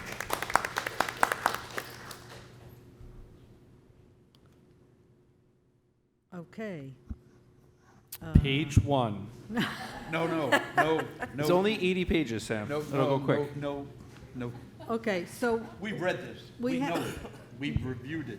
Helen and I, and you, Dr. Luff, and Sam has memorized and it. Natalie, we spent hours, and it's excellent now. It is as refined as it could be, right? okay, But so I do have to say, I loved it. Yeah, it was good. I love It was reading interesting. policy, Yeah, and and the discussions that ensue and around them. honestly, I don't know how many hundreds, we're going to continue to read, but the one most fascinating fact that Sam and I spoke about that we really didn't know, how to raise and lower a flag. Everything else we really knew because we're former educators. And it's basically how a school is run Yeah. and all the things that happen on a daily basis. so from 2015 to now, what's changed? There were a few things, but very few. Dr. Luft had brought up a couple of points that he shared with us towards the end of the 4,000 series, more than anything else. And I know that Natalie was reviewing all the special education requirements on it. The policy was fairly solid. I was surprised when I went back and looked at the learning standards, the 10 learning standards. These are from 2015, they're the same. Yeah. Yeah. Yeah. Now, we haven't been doing this since 2015, I have to tell you. I retired in 2015. But they But remain the same because yes, they but They don't change. I go back to what Matt Encompass said, we everything, have yep. to, really, like we need to, have it stamped on your forehead or somewhere, cheat sheets on your hand to remind us of what it is that we're doing for students and what we want them to be able to do. So, okay, so nothing new. except there's a whole new section on COVID, right? Yeah, we took that one out. Yeah. So I'll give some context. So obviously our board policy committee, which as we had mentioned, Helen, Sam, myself, Natalie, Jackie, and Jill, had met to review the 4000 series, which really focuses on curriculum and instruction, but also has things like displaying of the flag in there. All the recommendations are based upon the feedback we received from the New York State School Board Association, who we take lots of recommendations from. But as we had discussed, there's 80 pages of policy here. And we reviewed every single one of those policies. There were many recommendations that we did not accept because we didn't feel as if the language was right for Putnam Valley. So it wasn't just like accept, accept. We read through, we discussed, we came up with our own language that we thought met us. For certain sections that were more specific to certain departments, as you had mentioned, there's many pages of policy regarding special education. So I know that Natalie and Melissa worked through each of those policies, as well as other departments across the district. Where appropriate, we sent it to our attorneys to review. And I think what's before you this evening is the culmination of all of that work going through. And really what I think is while not vastly different, a much cleaner, up-to-date, modern version of the 4000 series. And there was certainly a lot of learning that took place as we went through all 80 pages of it. I think in terms of special education policies, that most of them remain the same. There were not many changes. The one area that I can talk about that is new to us is the use of timeout rooms and restraints for students, for all students, but specifically students with disabilities. So that was a significant change, and we're just going to follow the law. And we don't use timeout rooms, and we don't. If anybody needs to be restrained for any reason, which is almost, I don't think I've ever, really observed that. But if it happens, there's specific procedures that we would follow and guidelines. Excellent. Okay, student representatives reports. You're on your own, kid. Okay, so far we have started off the school year very strong. And so starting with, we've launched a number of different student-led things, but different initiatives to start the year. There's the new cooking club, which was a CAST project of someone in my grade, and Miss DeSiena is the advisor. And I know that has been very popular. They've been doing a ton of great stuff. And I believe tomorrow they're having a Color Wars themed bake sale after school. Oh, cool. And so everyone's very excited about it. And then we've also launched a new honor society, the National Chinese Honor Society. I personally brought that to our school for my CAST project. And Mrs. Lum, our Chinese teacher, is the advisor. And that will be added into the World Language Honor Society, night. Induction, that is the word. And then another CAST project is, CAST project, I'm assuming everybody knows, but Creativity Activity Service, we have to do a project that lasts more than 1 month, but is that the butterfly garden is being, redone. And the advisor for that is Ms. Cassone, who works here in the high school. And the student in my grade who is spearheading that in a way is also looking for donations of flowers and such, which have been posted around the high school, and she's starting to advertise it, which is very exciting. And then one of the more exciting things is Friday is Color Wars, and everybody in the high school is very excited about it right now. It's also Spirit Week. Yesterday was Pajama Day. Today was Twin Day. As you can see, Charles was actually twinning with Mr. Baker. And it was very exciting. Tons of pictures being taken. Tomorrow is, I believe, Barbie and Ken Day, so wear pink. Then Thursday is Throwback Thursday. And then Friday is Color Wars. Seniors are purple. I believe freshmen are green. And then juniors are orange, and I'm not sure and sophomores are red. and we're all very excited about that. And then the fall drama is coming up. It's November 3rd, 4th, and 5th. On the school website, tickets are $15 in advance, $5 for students and senior citizens. We're also doing very well in sports, as you could hear from the last board meeting.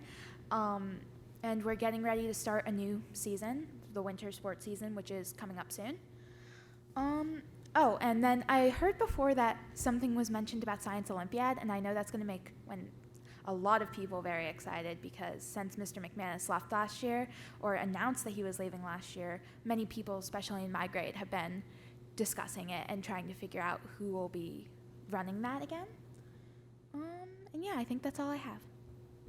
Thank you. I would imagine, correct me if I'm wrong, that our two other representatives are involved with the play, and that's why they had to leave? Correct. Yes. And that's what I thought. Yeah, Okay. Reese and Charlie had to step out. They have one of their play rehearsals this evening, so That's what I thought. they had promised Mr. Mello they would stay for his high school presentation, and then they ran out. So I know that they all contributed on the student report. Yeah. Good. Excellent. Thank you very Thank much. you. Thank you, Thank you. Kira. Thank you very much. So it's a short turnaround from our last board meeting. I keep reminding myself that it's not Thursday night. I was wondering who was playing the football game tonight. I remember it was only Tuesday. But it's actually a very important month for us here, and October marks School Board Recognition Month.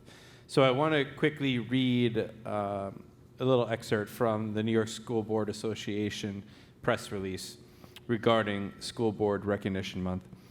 It takes strong schools to build a strong community, and these men and women devote countless hours to making sure our schools are helping every child learn at a higher level.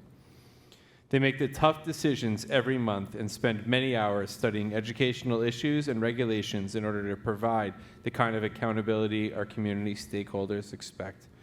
The work of a school board is to raise student achievement by developing a shared vision and goals for the district, ensuring strategies, resources, policies, and programs align with district goals, assessing and providing accountability for student achievement, supporting a healthy school district culture in which to work and learn, evaluating the superintendent of schools for continuous improvement. There's obviously room for growth, and much, much more. So I want to personally thank you. Obviously, I spend many hours with you, not just in public meetings like this, but in executive session, at retreats, at our meetings bi-weekly, and I understand how much time and effort and care you all put into this position. I'm sorry the pay is terrible by being zero, but I very much appreciate the work you each do and really the role you serve to our community, because at the end of the day, to their point, our goal is to raise student achievement, and you guys all make that possible. So thank you all very much. Well, thank you. Just That was a very nice. quick question, Dr. Luft. The next run of policies, when will they be ready? So we do have, I know we went out of order. We went the 0 series, the 1 series, and then the 4,000 series. I think 2 and 3 are now in the draft. So our next meeting will focus on the 2,000 and the 3,000 series. So we'll go back in order after that. Yeah. Regarding events held, so our middle school held their book fair, our high school held their financial aid night, and it was very unfortunate for anyone who attended the football game on Friday night. We were forced to cancel our first responder recognition at the monsoon game. Yeah. At one point, I was holding my umbrella completely parallel to the ground, perpendicular to this guy, because that's how hard the rain was coming sideways. Our SRO somehow decided to take that night off from the game. Maybe he knew something I didn't know, but I went home and wrung out my socks because they were soaked. But thankfully, we won.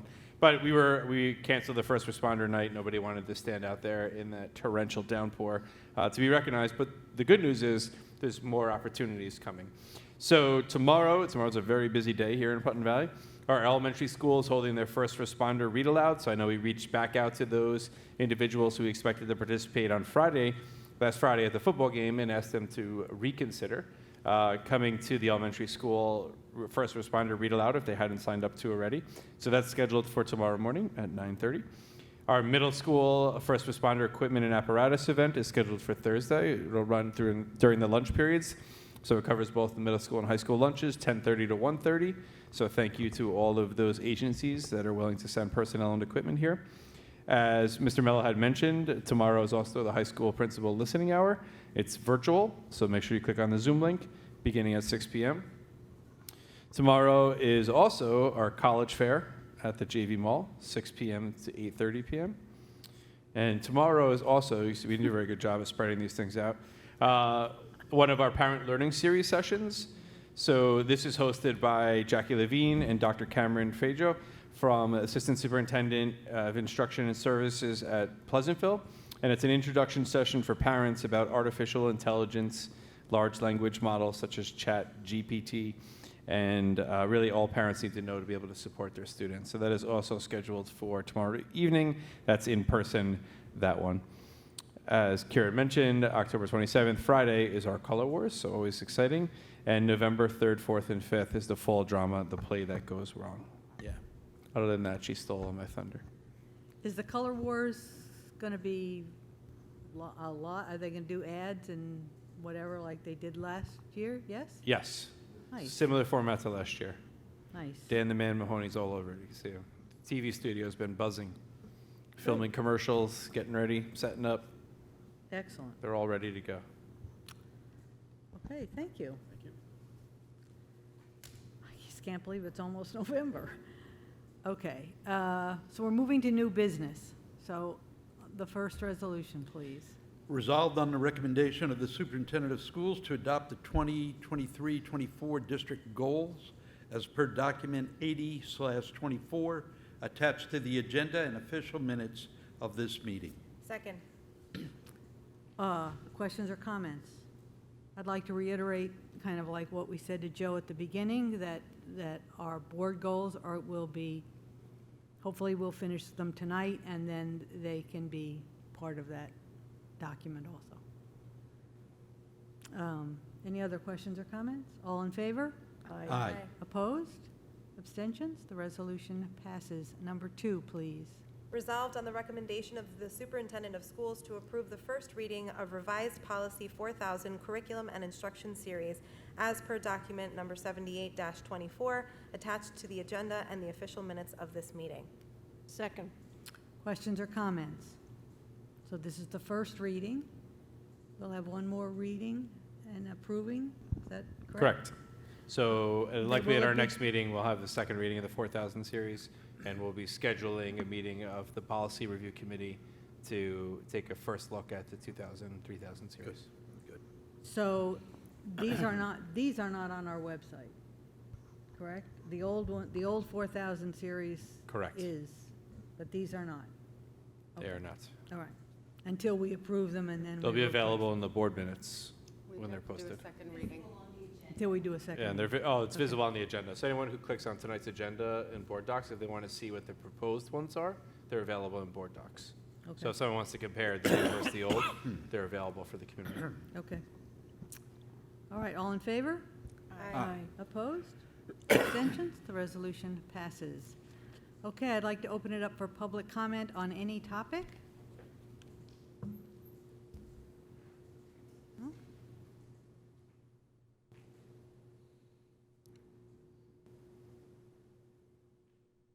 Good evening, Janine Rufo, former board member, current taxpayer, as Ms. Burrow said, and a parent of a former student. And I just wanted to, I don't know if Stephen is still here, but, oh, there he is. I stepped onto the board as Frank Reale stepped off, and I always felt that those were huge shoes to fill. And I'm delighted that there's going to be something formal. I always felt that it was a very sad passing because we couldn't acknowledge it. So that's awesome. And then just Matt and Mr. Mello and Dr. Payne started with how similar our building was in terms of how gorgeous it is from when it opened in 2000. And being, I'm certainly not the district historian looking at that table, but in 2004, when we had our first graduating high school senior class, we had one ELL teacher for the entire district. So if you look, that is not a very long time that the building might look the same, but what's in the building is not. And this is not the high school that my son graduated from in 2010. He graduated from a great high school. This is a beyond great high school. So we've done a lot of things, but we have to keep in mind how quickly that complexion is changing and have that in the forefront. And I heard tonight that that seems to happen. And lastly, I made a terrible, terrible mistake. And this is not directed to the board as much as to the community, to look at a Facebook chain of posting, and I swear I never do that. But people mentioned that we're hiring a lot of former graduates, and there's nepotism going on and all sorts of things. I'm looking at our current seniors. I'm looking at the programs we're giving. I know people that have graduated. We have a couple of valedictorians that are now teachers in our buildings. We want to hire our students. That's the whole point of doing the job we're doing. So I just wanted to put that out there. I know that there are students who are parents or have children of district employees that didn't get jobs, and there are that did. So I just, personally, I know that nepotism does not exist. We hire the best, and we want to hire from within because we're doing all this work, and we should get the benefits of it. So that's all. I couldn't agree. come to a meeting and not say something. Sorry. Thank you. Thank you. Thank you. Well said. Anybody else? Okay, upcoming meetings? So November, we have one meeting scheduled for Thursday, November 16th, and that will be our buildings and grounds and technology update are scheduled for that meeting. Okay. That's it, just that one meeting, right, for November? Yep, that's the only meeting scheduled right now for November. Would you like me to add an extra? No, no, that's Okay. good. That's fine. Okay, board member comments.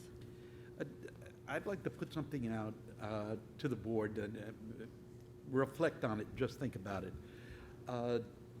Originally, the town board meetings were held at 8 o'clock at night. There were people that felt that was way too late because it would end at midnight sometimes. So it was changed to 7. And then we found 7 would usually bring you to about 10. So it was moved to 6.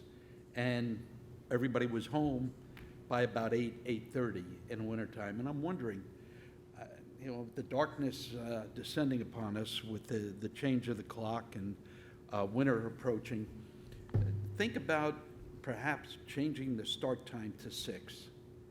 I've always thought that was good. I know the town does most of their meetings at 6, and many of the committees that meet here in the building, whether it's principal hours, things like that, are at 6. And the reason for that is to allow people to be home at a fairly decent hour. And my big concern, we have 3 representatives here who are very much involved in various activities. They need their sleep as well. And sometimes our meetings can be rather lengthy. Tonight, this is not bad. We started at 7, 2 hours. It's 9 o'clock. I mean, that's a reasonable time. But there have been times we've gone to 10:30, and that's my concern. So I'm asking the board to consider starting our meetings at 6, and I just put it out there, just think about it. We don't need any answers tonight or anything, but I will be bringing it up again at a future meeting to see what the consensus might be. Okay. Personally, I'm in agreement, and I feel for the 2 board members that are still working.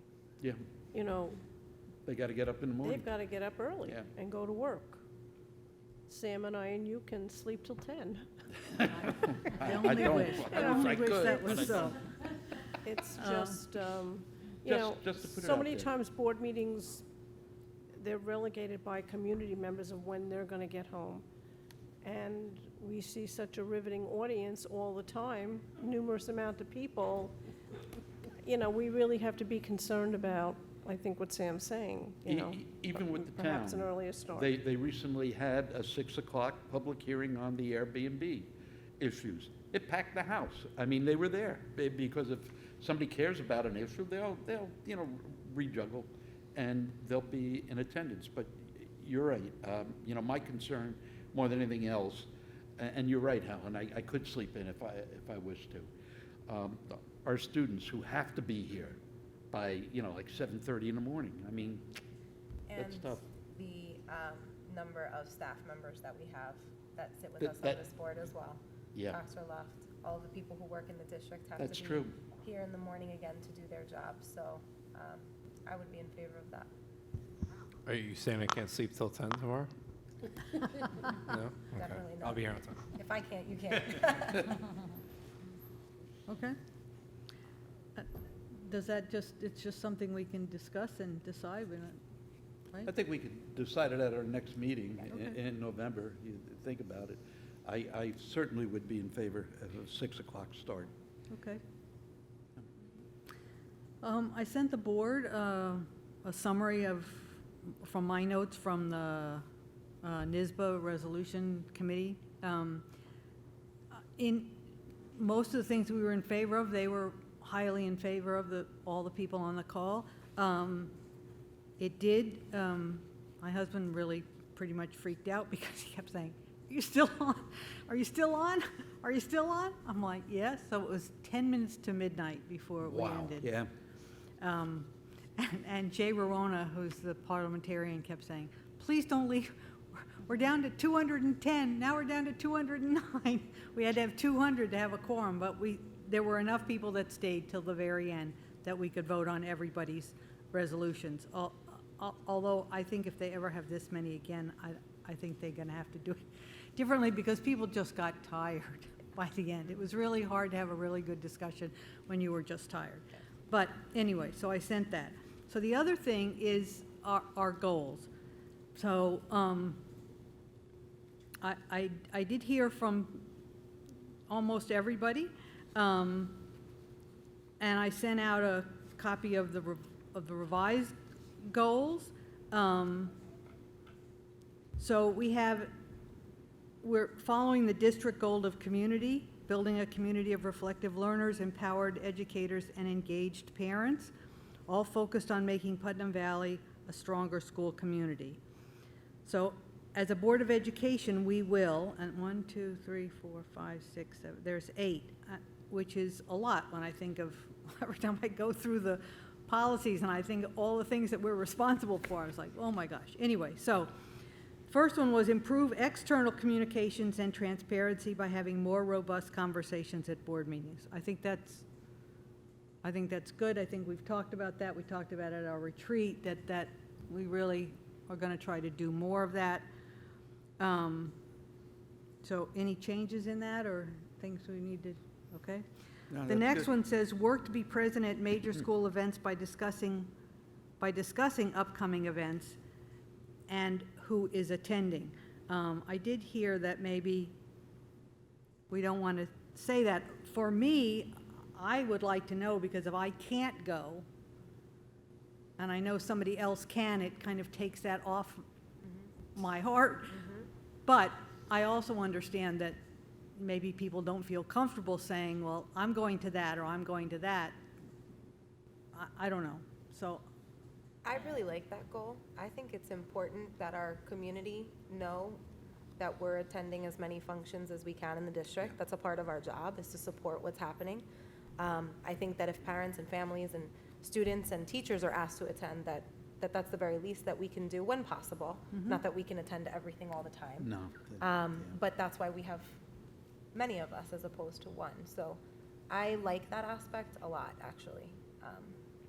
okay, and Yeah, I think it's important as well that, as a board member, you try to attend as much as you can within your, within a reasonable schedule that, Right. we're all masters of and to as well, so. Where I agree, we do all participate in different things, different activities. I can tell you, for me, it's challenging to say I'm 100% going to be at a location, because if I have something come up at work or my Exactly. family, I understand. that takes precedence over Yeah. this. So I would ask for it to be, we have here, like, work to be present, like enhanced participation at major events, school events, as well as by discussing upcoming events, attendance versus who is attending, because, Right. you know, for example, Mrs. Podesta sent out will you be attending the Halloween parade? Yeah, you know, exactly, and I can't, I work, so. Right. But I know I'm committed in December for an activity for Mrs. Ross, so, which I'm looking forward to. So it all depends on our calendars and whatever we can do. So So it's wait, just you hard for me to changed it say to do- locking in a specific, So you Date. wanted to change it to, you didn't say, you said to not work to be present, but you said. enhanced participation at major Enhanced school events. Enhance. And Dr. Luft, is it possible to ask when an honor society or something like that is going to occur? I know, Maureen, you're very good at updating us on the events, and it's much appreciated. But it would be nice if the person running the event could invite the board, and then, you know, seriously. So I've been hounding Maureen for Maureen. Go I ahead. mean, because you're very good, Maureen, you know, I'll give you, for instance, Mu Alpha Theta. The only way I know about that is from what Maureen posted. We never received an official invite to that. So I would say certainly twofold. I appreciate all the work that Maureen goes through to sort of comb through each building and the district calendar to summarize the upcoming events and send that out, and that'll certainly continue. But we've also had internal conversations regarding sort of even the gesture of reaching out and inviting Yeah. the board to events, and that's something that we'll continue to emphasize with our administrative and teacher colleagues. Would it be possible for the events to be put on the Google Calendar of our accounts? And the only reason why I say that is because it's so great to get that list in an email, but there are quite a few events, and we all have very busy lives. If it pops up on our calendar, you know, via our email that, oh, something is happening tonight, I think that will help us to just be more engaged. I know that I'm doing that for myself right now, but it's hard to comb through all of the pieces and all the emails and the newsletters and try to figure out, you know, which things are, you know, I'm available to go to, and then look at the calendars and all of that. So I don't know if that's a possibility, but it would certainly help. Right. That would be so incredibly helpful. Well, it's because that, it and you just could pops also up. subscribe to Yeah, I was the gonna district sort of events calendar. Oh, okay. So Great. that could be one of, as much as just, you know, I'm looking at Dan for approval. He's nodding his head, so I said something correct. Dan, hook me So up yeah, later. we could certainly help Wonderful. you subscribe to Okay. the district calendar. Yeah. Okay. And then those events will show up on your calendar as, Okay. in a different color, so you know what's Okay. yours and what's the district's. Okay. But it's an easy way to sort of keep track of what's going on. Although if Maureen sends it out, we can RSVP to her. We can say yes. But, yeah, we can do that. Okay, great. Right. Thank you so much. I had put two together and separated them to work to better recognize our tech center students and their accomplishments. And I had put recognize all of our students. Well, my original one said, recognize all our students by highlighting their accomplishments at board meetings, including, but not limited to, tech center students, honor society students, IB students, grade level honorees, et cetera. Because I just feel that I want to make sure that all students are valued and recognized without highlighting just one over the, because it would be wrong for me to just highlight the IB students. I feel the same way about just highlighting tech. I think anytime you highlight one group, you're excluding another, and that's going to be the fear. And Like you're going to have a never-ending list of student groups if Right. we're going to try to acknowledge everyone. And 3 schools. So what you just mentioned was mainly Right. focused on the high school. We have 3 schools to Right, hold but into, so. grade level honorees, I mean, that also includes student of the month. I don't know. I don't know, but if we're going to, I don't know. My I'm struggling concern with this. has always been, and, you know, being both a guidance counselor and an assistant principal within the district, the student who does not attend college many times feels that they are not part of the greater good. And I've experienced that personally. I've dealt with a lot of kids who felt that way. To this day, there are those students who I'm, really, where am I in the mix of things? I'm not going to college. I want to go into the military or go right into an apprenticeship. I want those kids to know that they're special and that what they're doing is important as well. We put so much time and effort, and rightfully so, into our children who are focused on college attendance, and God bless them, great. But let's not forget the non-college student. And that happens, and it's something that I personally don't like to see occur.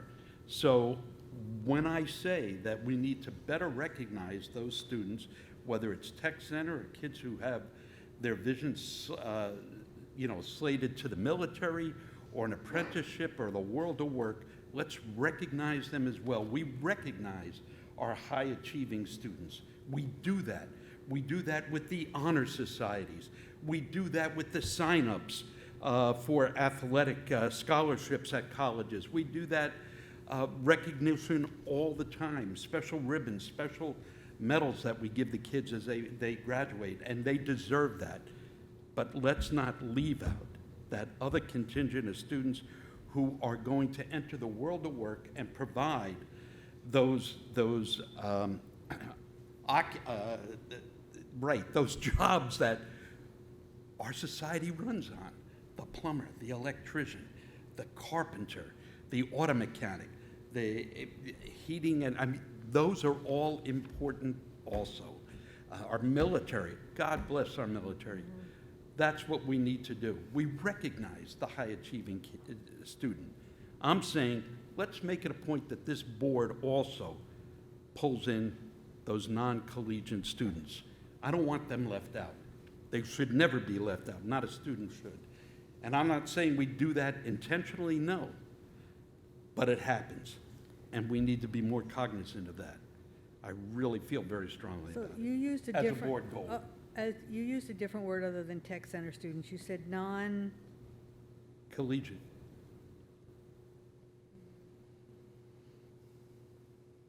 The non-collegiate student. So even recognize our students by highlighting their activities and accomplishments at board meetings. So we would, not just accomplishments, but activities that are going on that, you guys do a great job of presenting what you're involved in, and it's not just accomplishments, just activities. So I want to make sure that it's all encompassed in that. Those children have to feel part of the whole, and we can do that, and their teachers can do that, and their guidance counselors and administrators can do that, and it's important because they're here and they're our kids, all of them. Perhaps as a part of our action steps to achieve these goals, we look at inventorying the types of events that we hold to honor our students, and how many of those events include students that are going to the tech center at BOCES.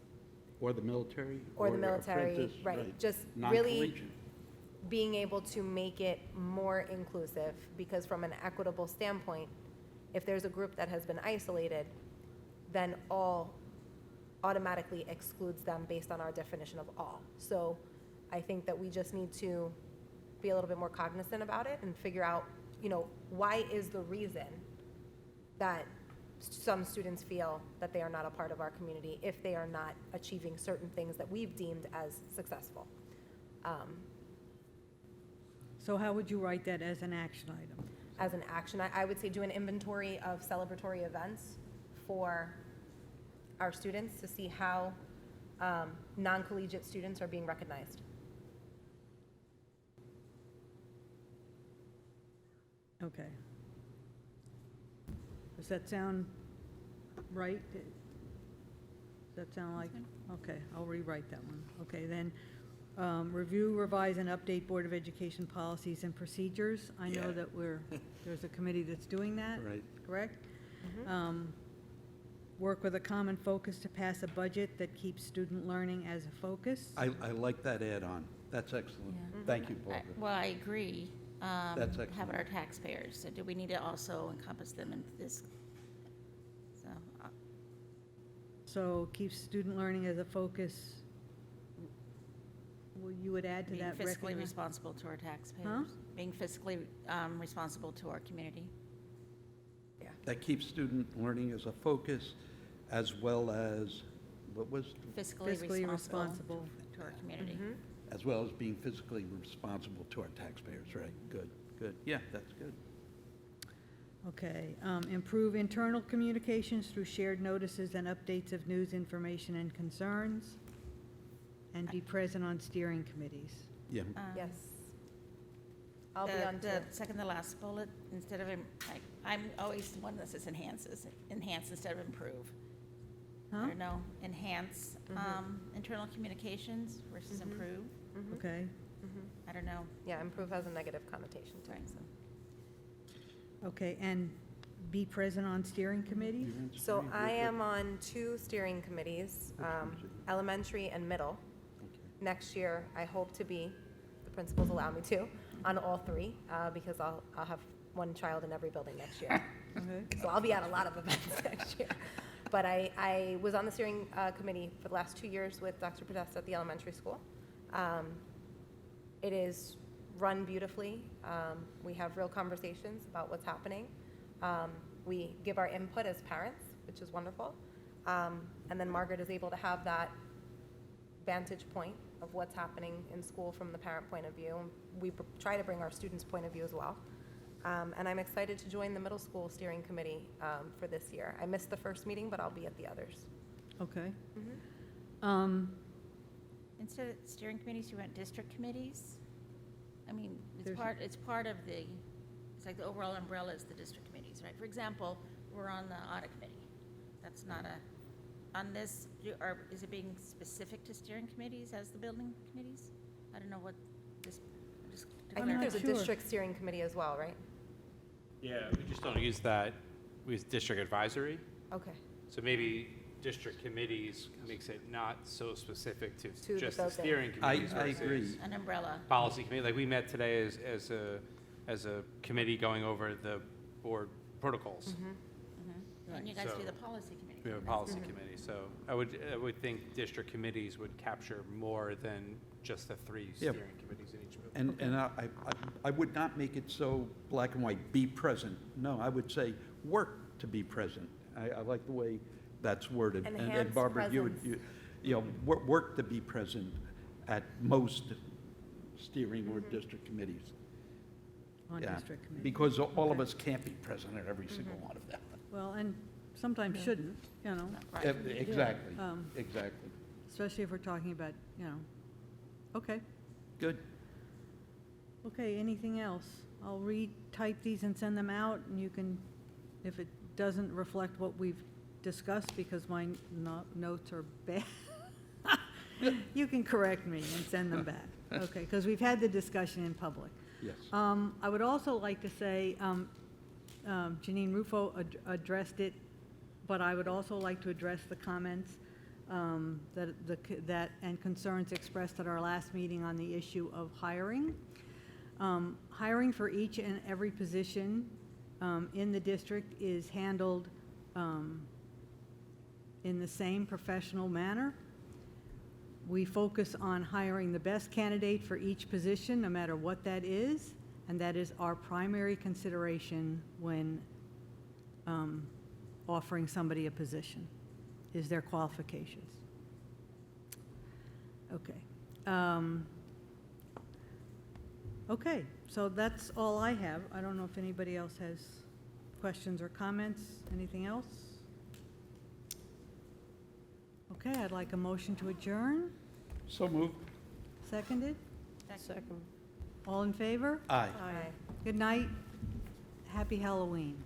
Happy Halloween, yes. Yeah.